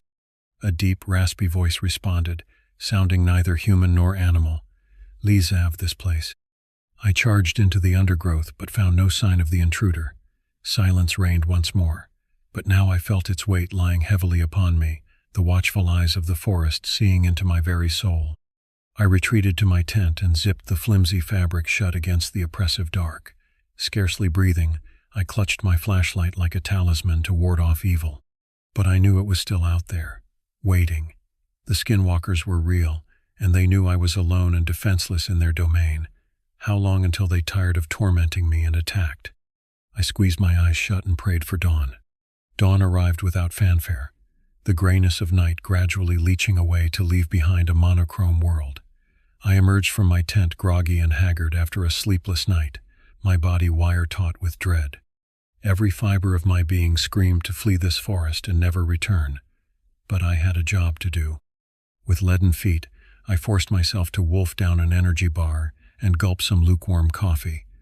I needed to hike over to the Tonto Natural Bridge to follow up on reports of vandals carving graffiti into the prehistoric stone. Hardly an earth-shattering task, but at least it gave me some sense of purpose other than jumping at shadows. The path twisted through dense thickets of fir and spruce, their needled boughs forming a tunnel that dimmed the sun to a weak afterthought. Blackened trunks jutted like the bones of charred skeletons, remnants of a wildfire that had swept through the area years ago. New growth sprouted from their corpses, nature reclaiming itself. I found little comfort in the cycle of regrowth. Those skeletal hands seemed to claw after me, whispering of untold horrors. As I ducked beneath a fallen log bloated with moss and rot, I stumbled across something that made my blood turn to ice. A humanoid track sunk deep into the soft mud of the creek bank, tipped with wickedly curved claws. A cloying, musky scent hung in the air like wet fur. This was no bear print. It had an uncannily human shape, but warped and twisted. The Skinwalker. It knew where I was. It was stalking me. I slipped my hand down to unclip the bear spray from my belt, holding it in front of me in a white-knuckled grip as if it were an amulet against evil. My heart threatened to stampede out of my chest as I scanned the underbrush for any hint of movement. But the forest had fallen silent and watchful. Fighting every instinct to bolt in blind panic, I edged forward, following the tracks. I had to know if this was real or just the product of my mind unraveling. The creature's trail led me ever deeper into the forest's gloom. I lost all sense of time and direction, wandering the thickening trees as if in a trance. The creature's footprints mocked me, always remaining just ahead, luring me on toward some awful fate. Sweat plastered my hair to my scalp, and the cloying stench of my own fear stuck in the back of my throat. My hands cramped from clenching the bear spray.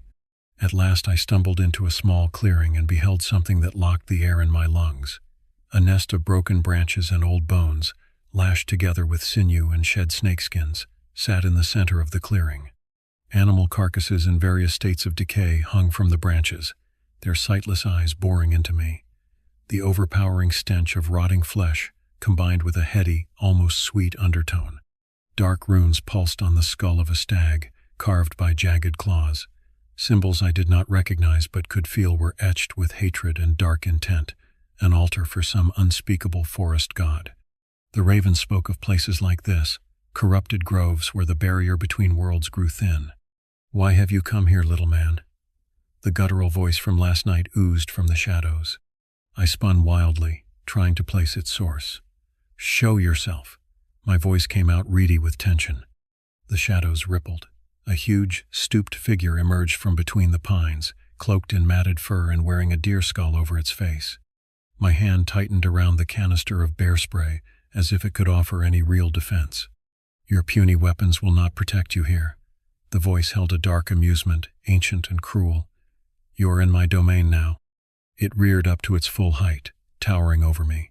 I scrambled backwards until my back hit rough bark. The creature advanced with a predator's lazy confidence. I fumbled with the safety clasp on the bear spray. My movements turned clumsy with terror. "So long have I watched your kind come into my woods," it growled. "Trampling, taking, polluting. The disrespect ends now. You will make a fine sacrifice to renew this land." I could see the bloodlust in its pitch-dark eyes. With a sob, I raised the bear spray and let loose a stream of capsaicin fog, choking on the acrid back spray. The creature roared in surprise and fury, clutching its face as the potent irritants burned mucous membranes. I didn't wait around to see how quickly it recovered. I bolted into the underbrush, spurred on by animalistic terror. Crashing through the forest in a blind haze of fear, I had only one thought in my head: survive. I had to warn the others. Whatever sinister evil stalked these woods would not remain satisfied with one victim. Branches whipped at my face and caught at my clothes as I ran. My lungs burned, my vision blurred with tears. Still, I could feel the creature's presence behind me, a looming shadow promising a brutal end. The forest that had once seemed so inviting now turned against me, hindering my escape with snaring roots and claustrophobic undergrowth. At last, after what felt like hours of panicked flight, I broke free from the tree line. Disoriented, I staggered into the parking lot of the visitor's center.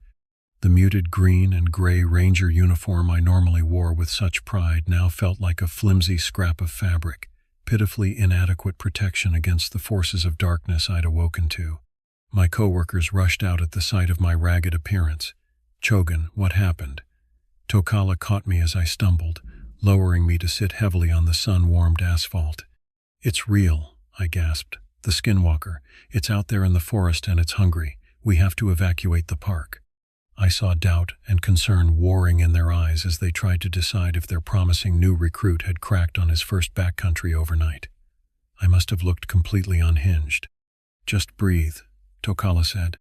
He turned to murmur to one of the other rangers. "Radio dispatch. Let them know we have a possible 1096 and we need a medical unit. 1096. Psych evaluation."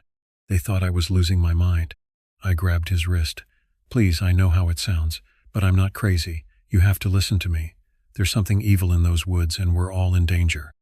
I spent the next hour huddled in the back room, fighting rising dread and dislocation as I recounted my story between swigs of Tokala's hidden whiskey bottle he'd offered to calm my nerves. I could see the growing alarm on their faces, even though they tried to hide it. I knew they still didn't fully believe me. How could they? The existence of skinwalkers would upend everything they thought they knew about the world. But I could see the first cracks of doubt in their staunch park ranger pragmatism.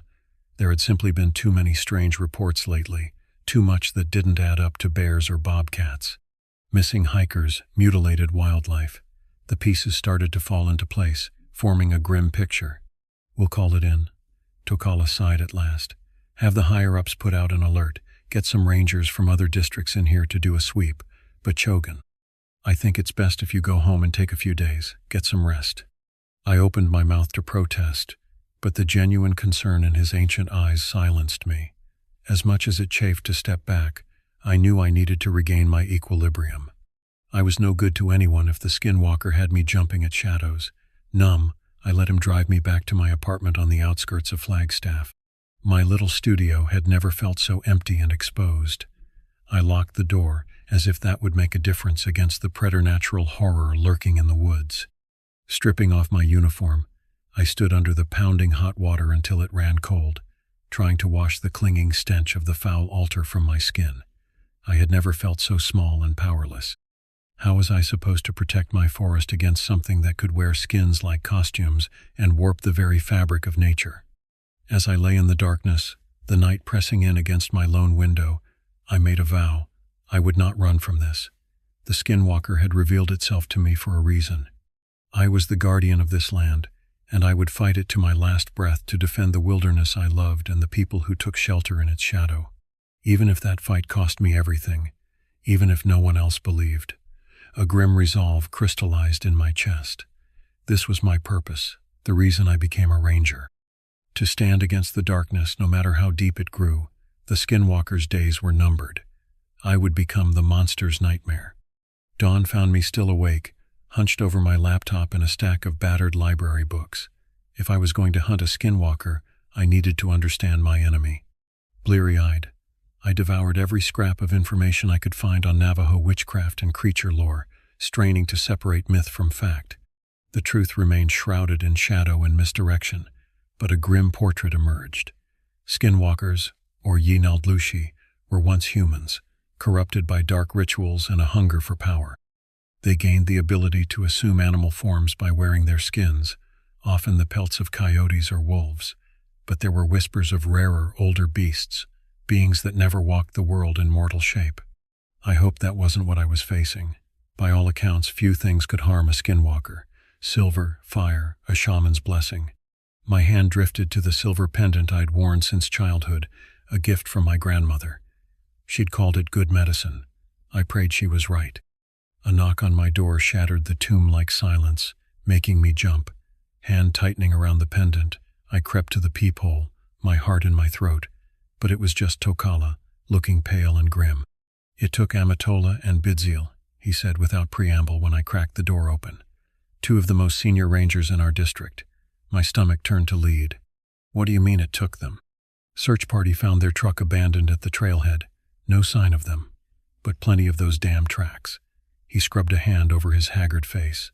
"Chogan, maybe you were right. Maybe that thing really is something else." Vindication tasted like ashes. "I'm coming back to the station. Just give me 5 minutes." "No." Tokala gripped my shoulder, his eyes intense. "Chogan, I don't know why, but it singled you out. It wants you. We can't risk losing you too." I squared my shoulders. "Those are my friends out there, my forest. You think I'm going to hide in here while that thing picks us off one by one?" We stared each other down for a long moment. At last he sighed and released me. "I knew you were going to say that. Fine. But we do this smart, and we do it together. No more cowboy stuff." "Together," I agreed. As much as my pride rankled at the idea of putting others in harm's way, I knew this wasn't a battle I could win alone. Over the next week, the park descended into a waking nightmare. The Skinwalker struck again and again, dragging victims into the forest. Hikers, rangers, it didn't discriminate. The body count mounted. Each crime scene told a new story of horror, all savage claw marks and arterial sprays painting the greenery red. Terror walked the trails openly now, a miasma of dread that sent wildlife fleeing and even the hardiest outdoorsmen locking their doors at night. I understood the prey instinct all too well, but I wouldn't give it the satisfaction of seeing me cower. Day and night I patrolled the wilderness, a silver-loaded rifle in my hands and my grandmother's pendant cool against my skin. Hunting the hunter, but it remained maddeningly elusive. Every time I thought I had it cornered, it would melt back into the shadows, leaving me grasping at mist. It laughed at me, drawing me ever deeper into the twisted heart of its domain. I thought I knew these woods, every dip and hollow.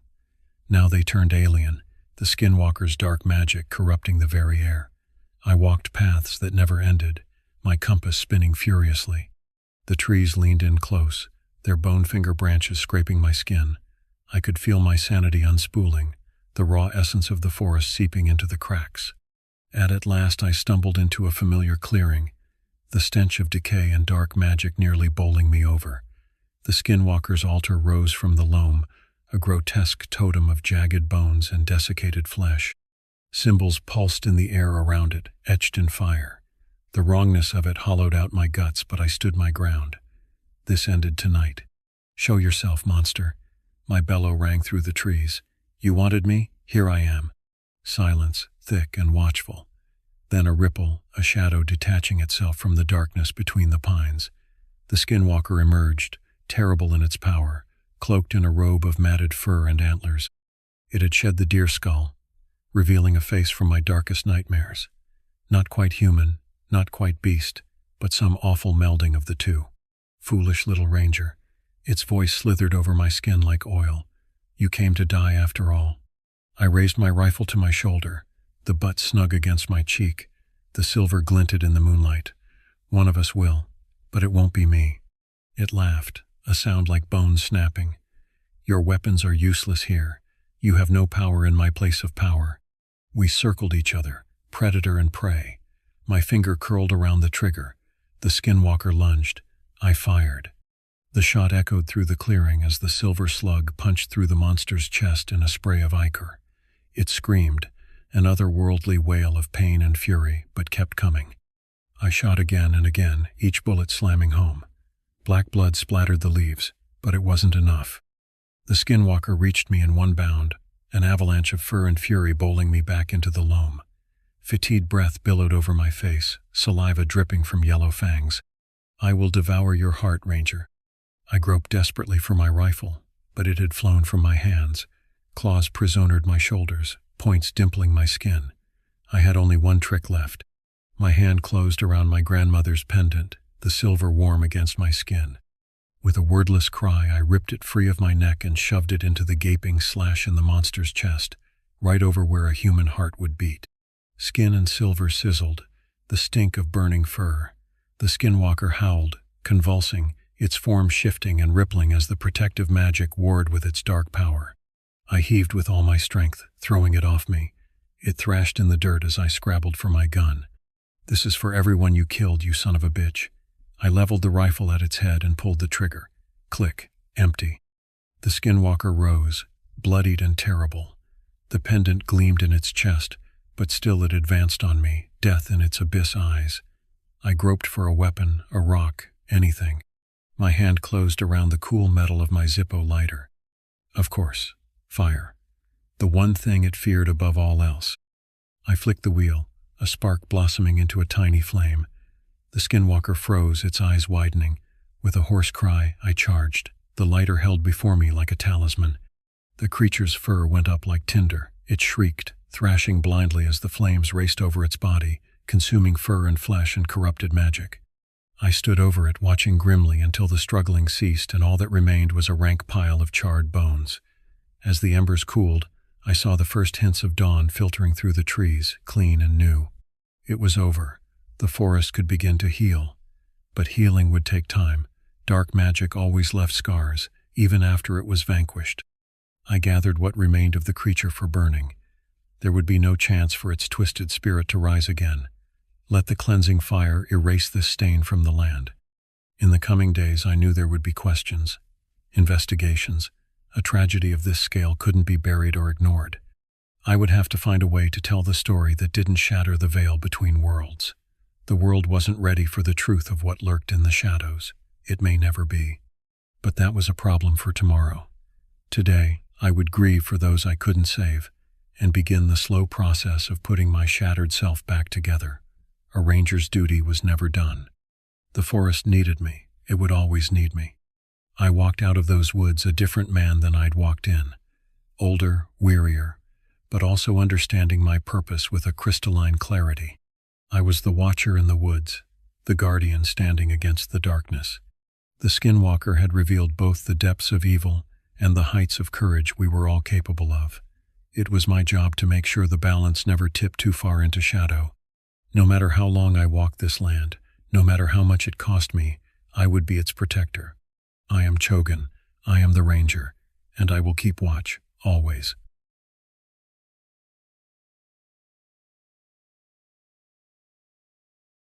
The crisp mountain air filled my lungs as I hiked along the narrow trail, the morning sunlight filtering through the dense pine branches overhead. I adjusted my forest green ranger hat and shifted my heavy backpack, already feeling the sweat dampening my uniform shirt in the summer heat. As a park ranger in the Clearwater National Forest of northern Idaho, this was my domain, Millions of acres of rugged wilderness stretching as far as the eye could see. It was beautiful but unforgiving territory. Out here, nature made the rules, and my job was to try to keep the balance between man and beast. I'd always felt a calling to work in the outdoors, even as a kid growing up in the suburbs of Boise. Rather than playing video games, I was the child trekking through the foothills, exploring every creek and ravine. My parents encouraged my adventurous spirit, taking me camping and fishing every summer. But as much as I loved nature, I knew I needed a stable career to support myself. Being a park ranger seemed like the perfect fit, a way to immerse myself in the untamed beauty of the wilderness while still earning a steady paycheck and benefits, or so I thought. The reality was less romantic than I had imagined. The pay was mediocre, barely enough to cover my bare-bones living expenses. I shared a cramped ranger cabin with another seasonal employee and had to stretch every dollar. Weekends and holidays were our busiest times, meaning my work schedule made a social life or dating near impossible. But the hardest part was the isolation, both physical and mental. I went days without seeing another soul, just miles and miles of dense forest in every direction. No cell phone service, only a crackling park radio to connect me to distant civilization. It gave me far too much time alone in my head. Yet there was still something deeply fulfilling about the work itself. I took pride in maintaining trails, assisting campers and hikers, and protecting the delicate ecosystem. During rescues or emergencies, I felt like my presence out here really made a difference. Those moments kept me going even when I questioned my choices. I knew the job came with inherent risks: falls, drowning, wildlife encounters. It required constant vigilance. But nothing could have prepared me for the true terror lurking in the shadowy depths of the forest that summer. A menace that would make me question everything I thought I knew about the natural world and my own sanity. As I climbed higher, the trail narrowed, and the ponderosa pines crowded closer, their nettled branches snatching at my sleeves. The birdsong and insect buzz faded, replaced by an eerie stillness. Beads of sweat gathered on the back of my neck, and it wasn't just from the exertion. Something felt off, a creeping sense of being watched, of no longer being alone in my peaceful sanctuary. The menacing sensation from the periphery of my vision, gone every time I turned my head to catch it, like childhood tales of the boogeyman, always lurking just out of sight. I tried to shake it off as I walked faster, but couldn't escape my growing unease. Then, piercing the unnatural quiet, a distant, anguished cry that made my blood run cold. It sounded almost human, but not quite. An ungodly wail that echoed through the trees and deep into my bones. I froze in my tracks, my breath hanging visible in the suddenly chilled air. Fighting every instinct to run, I unclipped my radio from my belt and pressed the call button with a shaking hand. Ranger Scott to base, over. Only the hiss of static met my ears. I tried again, my voice rising. Clearwater Base, this is Ranger Henry Scott. Please respond, over. More static. My radio was dead, and I was cut off. A wave of icy fear gripped my chest as the horrible howling rose in pitch, sounding closer now. Leaves rustled behind me and my neck prickled. I spun around and stared straight into hell itself. The full moon bathed the lonely campground in an ethereal silver glow, transforming the pines into looming black spires backlit by wisps of fog rolling off the river. I sat hunched at a worn picnic table, hands cupped around a tin camp mug of bitter coffee growing lukewarm between my palms. My eyes strained into the murky tree line surrounding the handful of vacant tent sites. It was nearly 1 a.m., but I couldn't fathom sleep, not with the events of the day still carouseling through my mind. That chilling wail out on the trail, the overwhelming dread of being stalked by some nightmarish creature beyond reason or biology. Worst of all, the utter lack of backup or aid up here in the far reaches of the wilderness I normally called home. Nothing but dead radio waves met my frantic calls for help, and the ranger station was a half-day's hike away through terrain that now felt hostile and alien. I'd double-timed it back down the trail, heart hammering against my ribs, adrenaline flooding my system and distorting time. Collapsing here in this lonely outpost had felt like a brief reprieve. But now, with the sun long set and plunged into true darkness, every snapping twig and rustling leaf reignited my primal fears all over again. "Get a hold of yourself, Scott," I muttered, scrubbing a hand through my cropped brown hair still damp with perspiration. "You're losing it out here. gone stir-crazy from isolation. There's no such thing as monsters. But my words sounded thin even to my own ears, a gossamer shield against the unfathomable horror I'd glimpsed on that trail. Not a bear, or a cougar, or any flesh-and-blood creature of earthly taxonomy. No, what I saw, what I thought I saw in that terrible heartbeat before I fled, was something that defied explanation.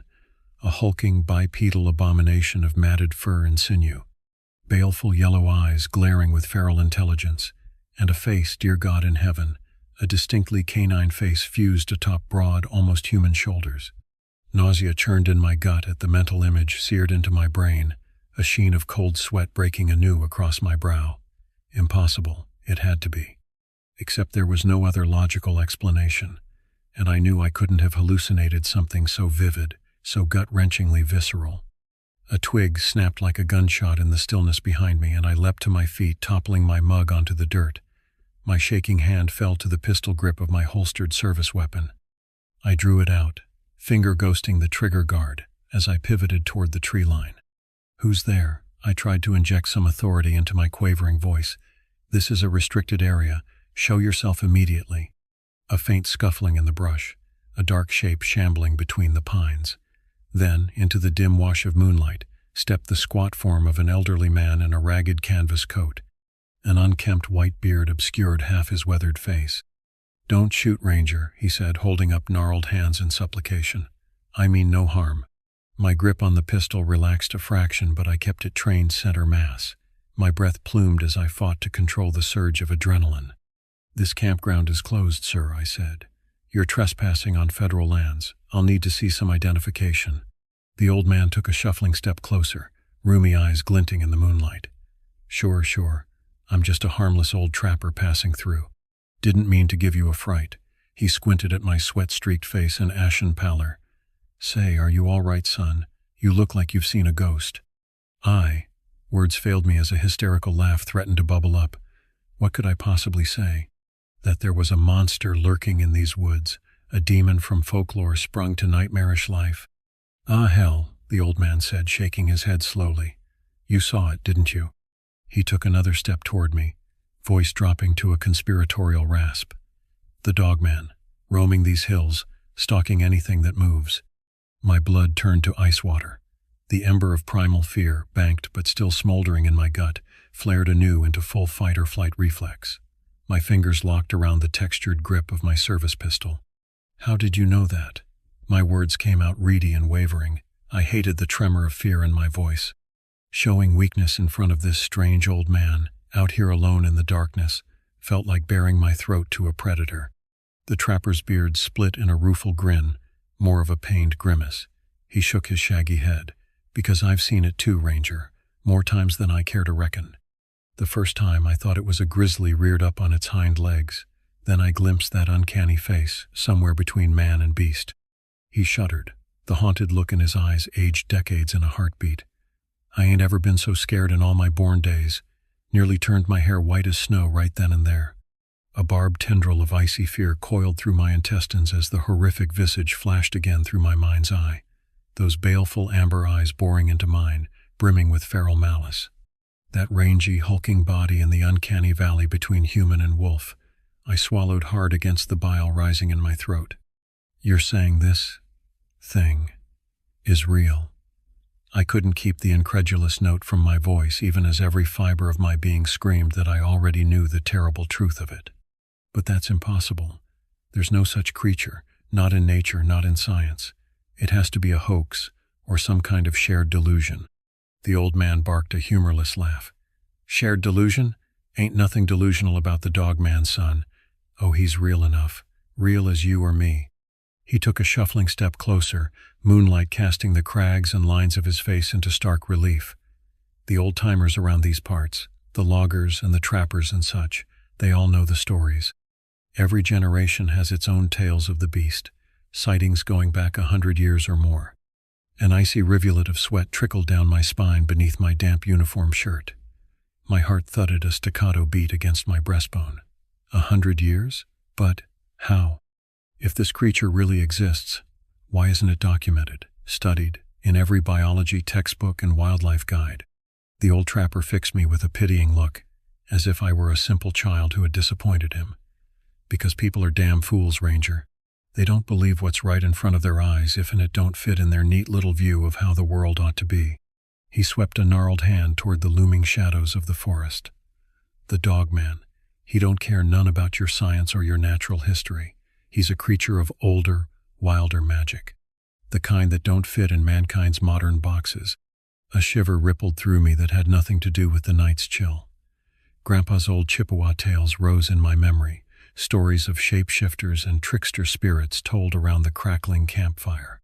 Legends I'd written off as spooky superstitions, until today. Magic, I said weakly. I'm not sure I can accept something so irrational. There has to be another explanation. The old man sighed, a bone-deep weariness. Believe, don't believe. It makes no, never mind to the Dogman. He's out there all the same, watching and waiting. He fixed me with a stern look. You're a clever one, I can tell. Got too much trust in your maps and your science. But this here wilderness will teach you soon enough that there's more 'tween heaven and earth than your books cover. He turned to shuffle back toward the tree line, his piece said. Panic clutched my chest at the prospect of being left alone again with that thing lurking in the shadows. Wait, I called after him.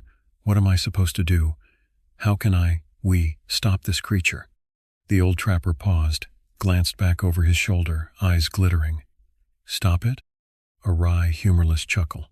Ranger, your job's going to be staying alive and not ending up as its supper. As for what you do, his gaze bored into mine, deadly serious, flickering with something like pity or grim recognition, the ghastly truth unfolding between us like a stain. Run. I listened to the old trapper shuffle off into the underbrush, his final word hanging in the air like a grim specter. Run. As if it were that simple, as if I could somehow outpace the supernatural horror lurking in the forest through fleet of foot alone. The notion seemed almost comical, like something out of a bad horror movie, the hapless victim making a break for it only to trip over a inconvenient root or twist an ankle. Easy pickings for the ravening beast loping along behind them. I shuddered, morbid mirth withering in my chest. No, I was a park ranger, damn it all. Running was not in the job description. It was my sworn duty to protect these woods and everyone in them, even from threats that had no place in the rational world. Cursed thrice over as that duty might be in this instance. I safetied my pistol and slid it back into its well-worn holster. The solid weight of it against my hip was scant comfort. What good would conventional bullets do against a preternatural monstrosity? But it was still better than facing the thing with my bare hands. For a moment I was keenly aware of just how isolated I was out here.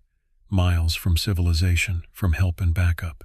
All my careful wilderness training and preparation seemed woefully inadequate in the face of this new paradigm.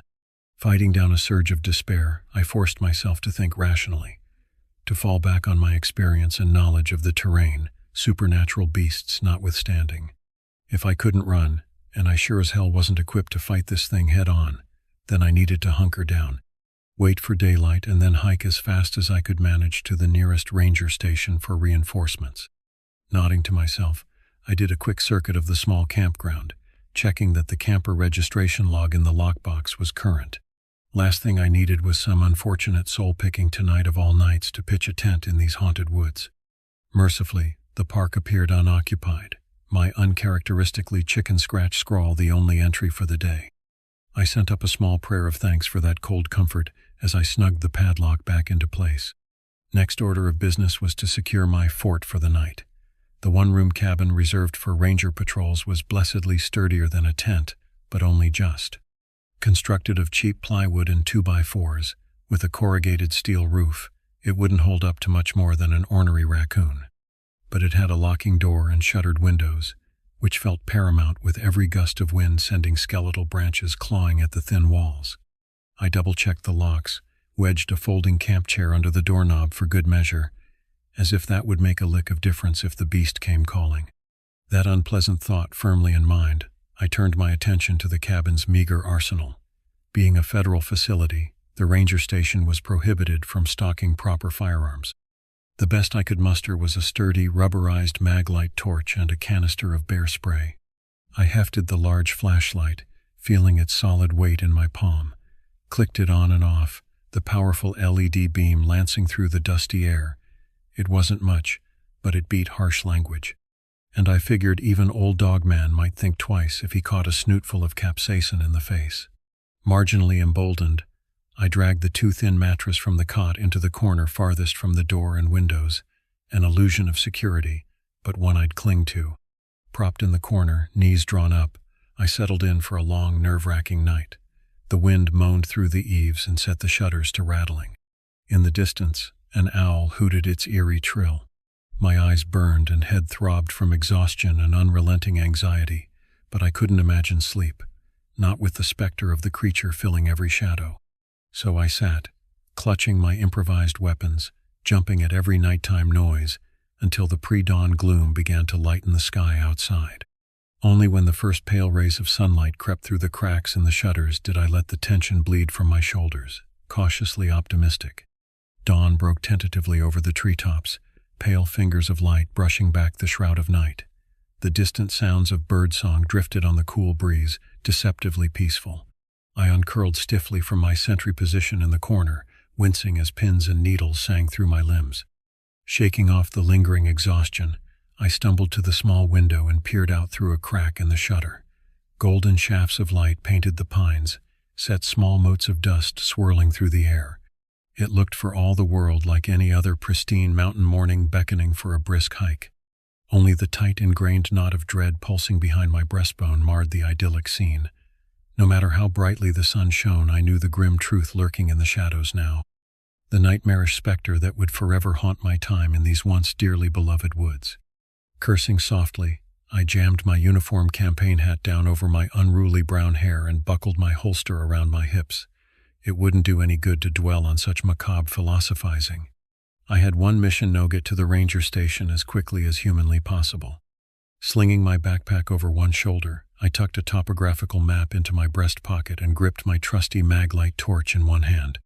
An extra canister of bear spray went into my packside pouch as a last resort.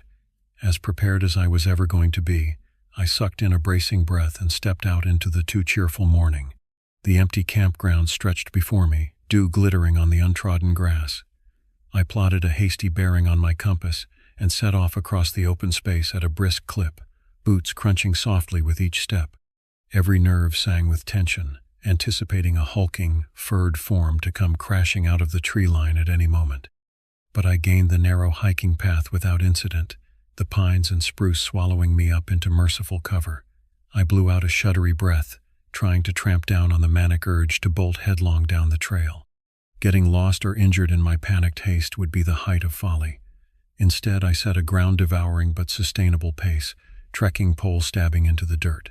The next few hours passed in an anxious blur of rustling leaves and darting shadows in my peripheral vision. My heart leapt into my throat at every snapping twig, every distant bird call. The muscles in my shoulders knotted tighter with each mile, anticipating an ambush around every bend and switchback. But the attack never came. The sun climbed into a cloudless cerulean sky and sweat began to plaster my uniform shirt to my back. After a small eternity, I crested the final ridge and nearly sobbed in relief at the sight of the station's green metal roof glinting through the trees. Some of the suffocating tension drained from my chest as I stumbled into the clearing. The single-story cabin looked exactly as I'd left it, dull green siding and tidy front porch oddly mundane after the surreal horrors of the past day. The gravel lot stood mercifully empty, no sign of my usual summer ranger partner. I wasn't sure if I was relieved to be spared explaining the situation just yet, or unnerved at the prospect of facing this nightmare alone a while longer. Hurrying up the creaking steps, I fumbled my key into the lock and shouldered my way inside. The main office smelled of dust and old pine, the ancient chunky desktop computer sulking atop the scarred wooden desk. Tacked-up bulletin boards displayed faded trail maps and safety advisories. I made a beeline for the radio set, a heavy black brick of military-grade plastic. But when I depressed the call button, the same impenetrable silence spat from the speaker. No static, no automated routing message, just a deep and unnatural quiet. My stomach cramped with icy tendrils of dread. Had the creature? No, surely not. It must just be ordinary equipment failure. As if anything about this situation were the least bit ordinary. Worry clawing at my already abused nerves, I yanked open the bottom filing cabinet drawer where we stowed emergency supplies.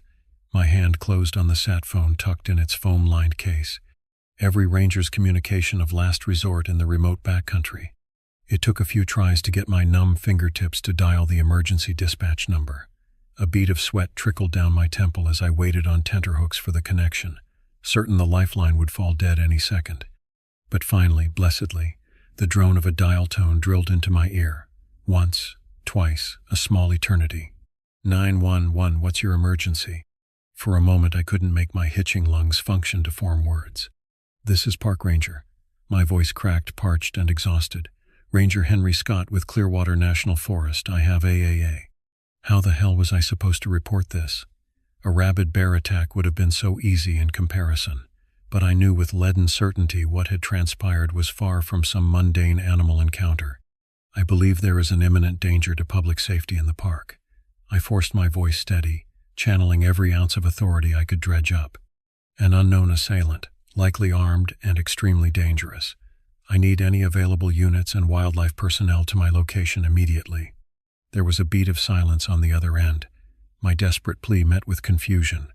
Then, finally, "All right, Ranger Scott, I'm putting out a call for any rangers and law enforcement in your area to mobilize to the station.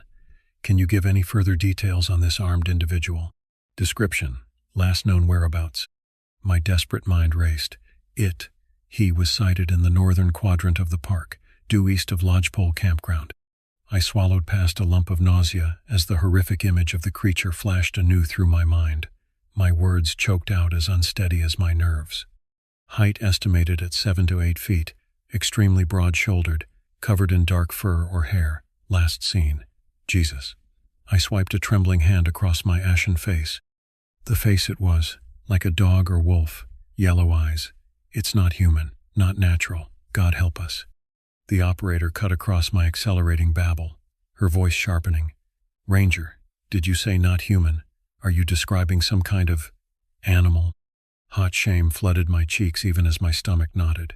"No, I mean yes, but I'm telling you this wasn't like any animal I've ever seen. It was bipedal, moved like a man, the size of it." The words curdled in my throat, in the cold light of day, telling my incredible story to the dispassionate emergency responder. My certainty felt as thin and fragile as gossamer, as if the creature truly had been some phantasm conjured by isolation and darkness. "Sir, have you been drinking or using any drugs?" A new wary note had crept into the operator's tone. "Are you experiencing any confusion or hallucinations?" "What? No." Hot anger thawed my tongue, drove back the creeping doubt. "I'm completely sober and lucid, damn it. I know what I saw." But arguing my sanity to this faceless woman felt suddenly, crushingly futile. The old trapper's words echoed in my ringing ears. They don't believe what's right in front of their eyes if and it don't fit in their neat little view of how the world ought to be. Forget it. My voice came out leaden with weary resignation. "Just send whatever backup you can as fast as you can, please." I ended the call before she could mount any further questions, suddenly desperate to escape the airless confines of the cabin. The walls seemed to press in, as if the station itself were mocking my wild story. Staggering out onto the small back porch, I dragged in a ragged breath of crisp forest air, propped my elbows on the rough plank railing and let my head hang, hat tumbling forgotten to the boards. Exhaustion and near-hysterical adrenaline warred in my knotted stomach, the last dregs of my stubborn endurance wrung out. It would be at least an hour before any backup could make it up the remote logging roads. An eternity alone with only my chaotic thoughts and the deceptively peaceful vista for company. The idea of just sinking down onto the steps and weeping held sudden, treacherous appeal. No, I straightened, swiping roughly at my stinging eyes. I could break down later, once this crisis was behind me. For now, I needed to hold fast to my training and wits. Constant vigilance until the cavalry arrived. Jamming my hat back onto my head, I turned to head back inside, one hand falling unconsciously to the butt of my pistol, and froze, a thrill of renewed terror locking every joint. There, at the tree line not 30 yards distant, a spot of incongruous darkness against the lush foliage.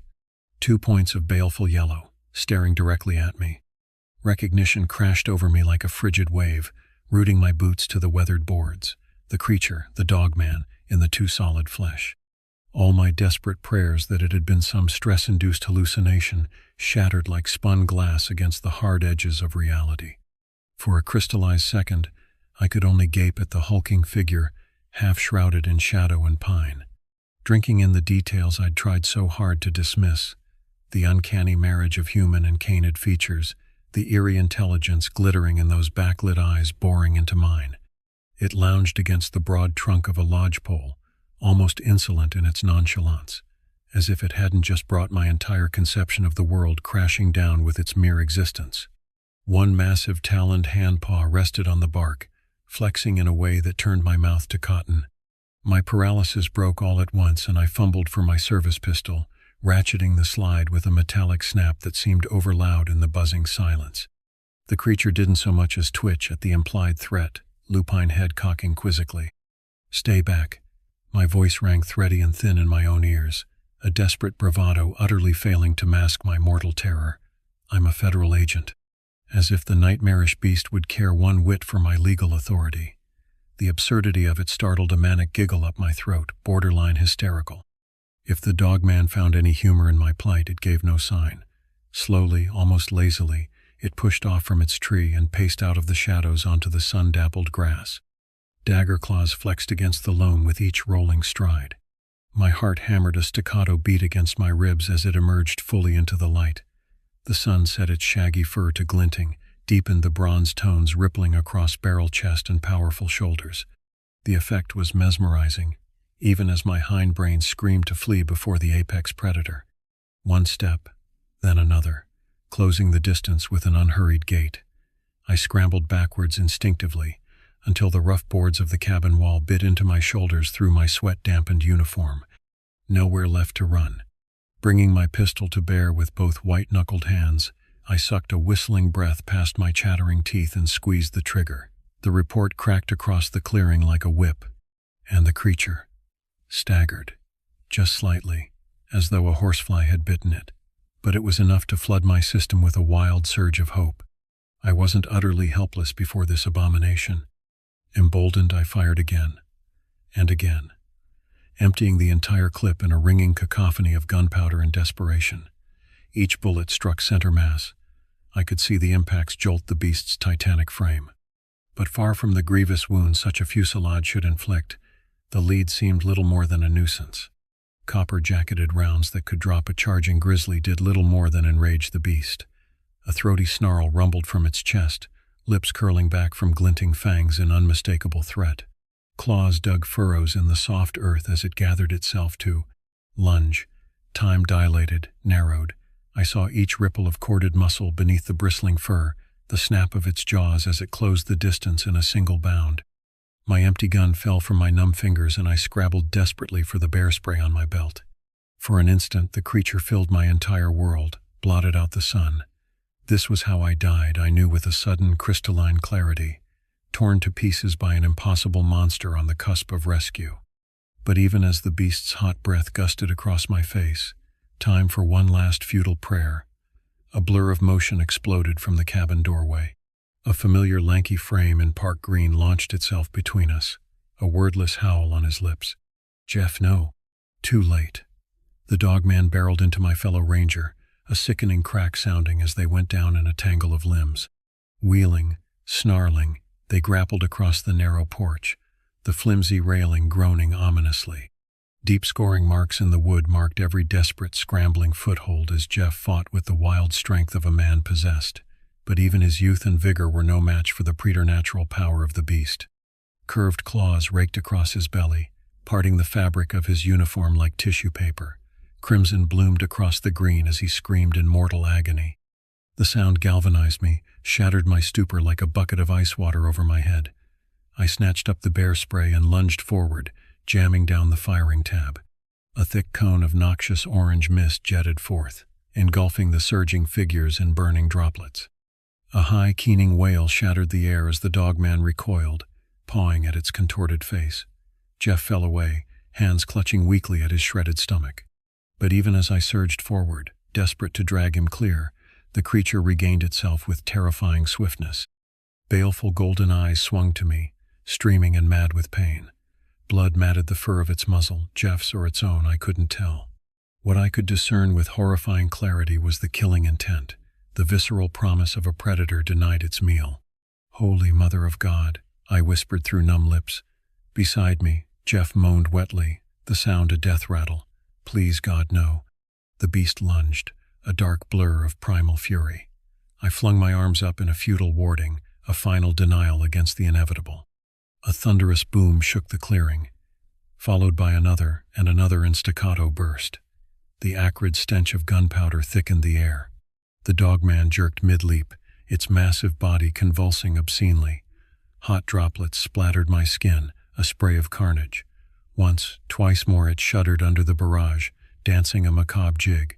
Then, with a final gurgling whine, it crumpled, the huge form folding in on itself, hitting the boards with a meaty thud, only feet from my quaking boots.